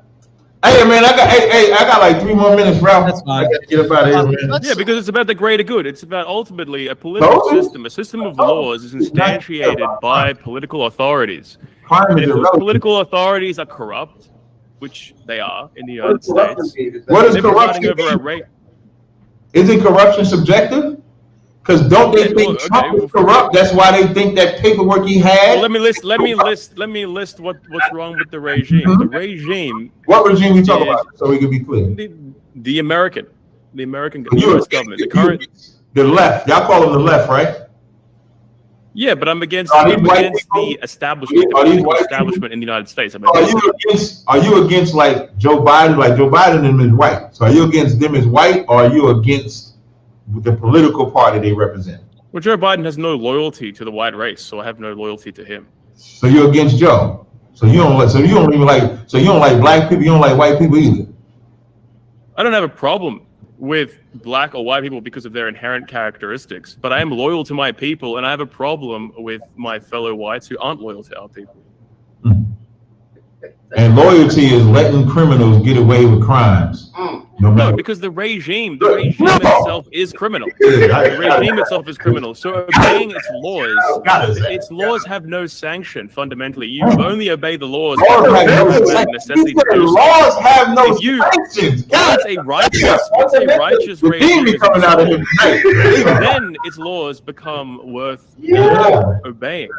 But this is a regime that says it's legal to kill your own child in the womb. This is a regime that says homosexuals can get married. Hey, when Trump was in office, this is a regime when Trump was in office, pays people to when Trump was in office, to abort your baby.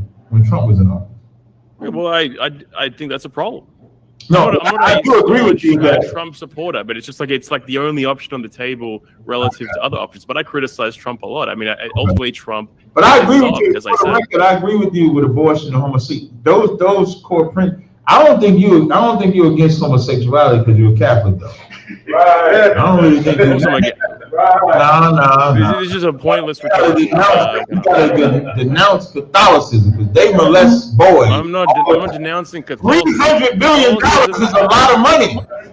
Homosexuality is a sin, according to Catholicism. Not to Roman. No, it's not. How is homosexuality a sin and they molesting boys, paying them $300 billion? Right. How is it a sin?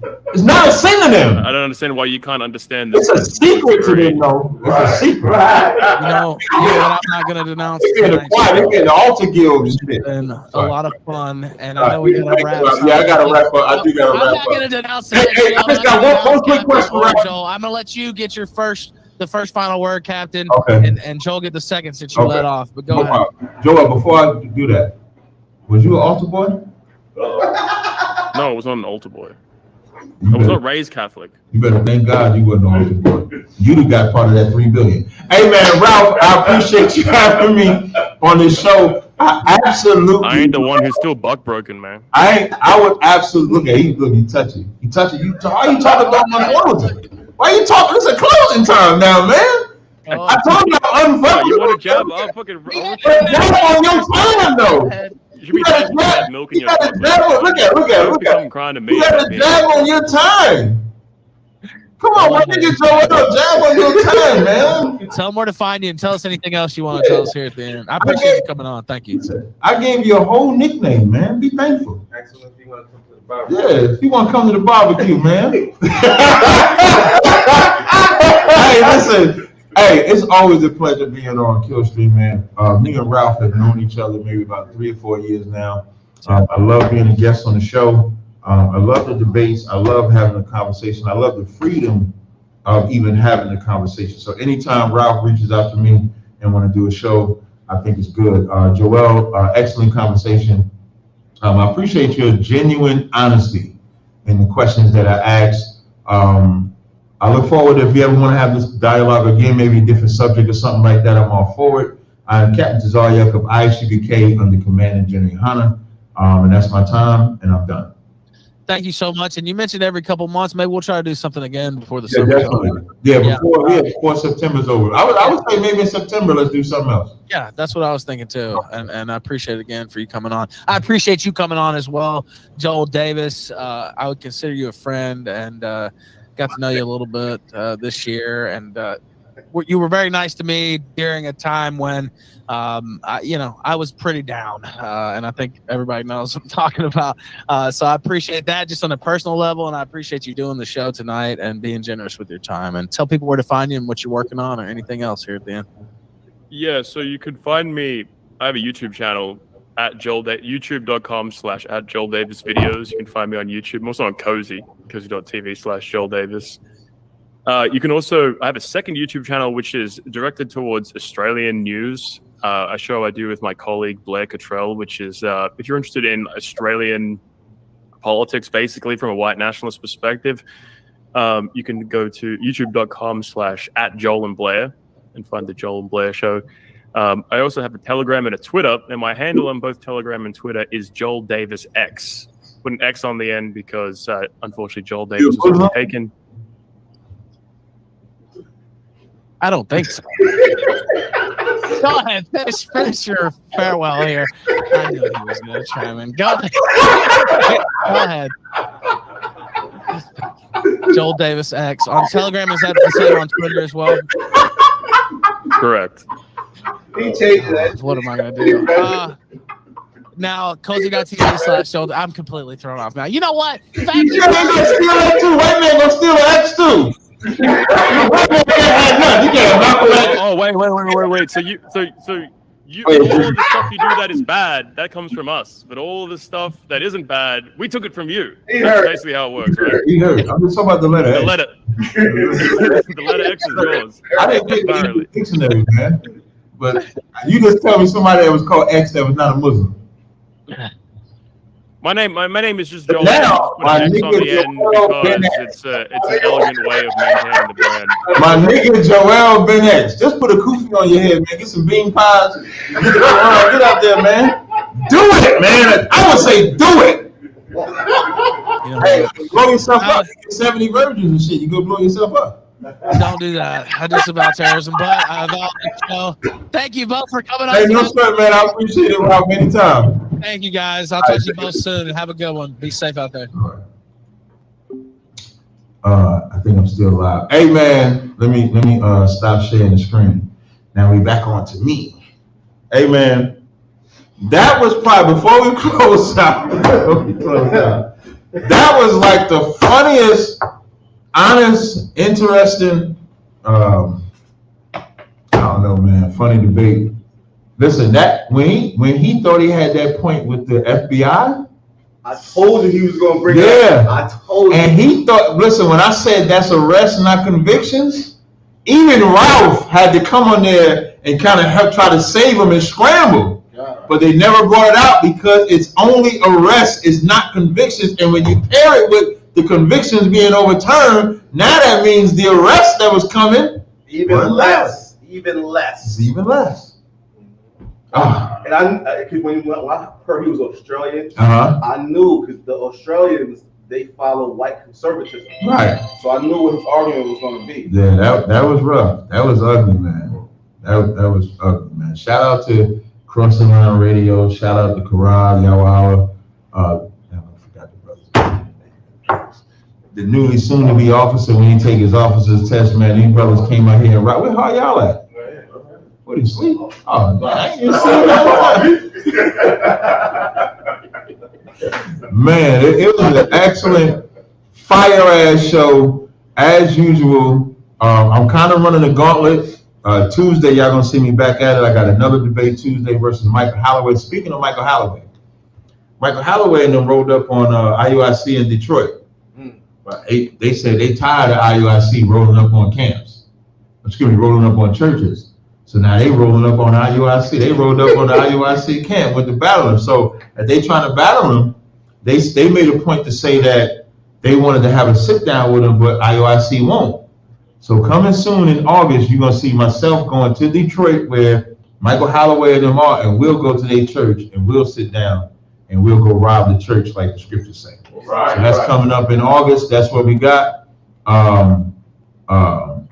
Mika is stupid. So with that, I appreciate y'all coming out. We're gonna go ahead and close this out until Tuesday. That's the next debate. Shalom, Israel. Right.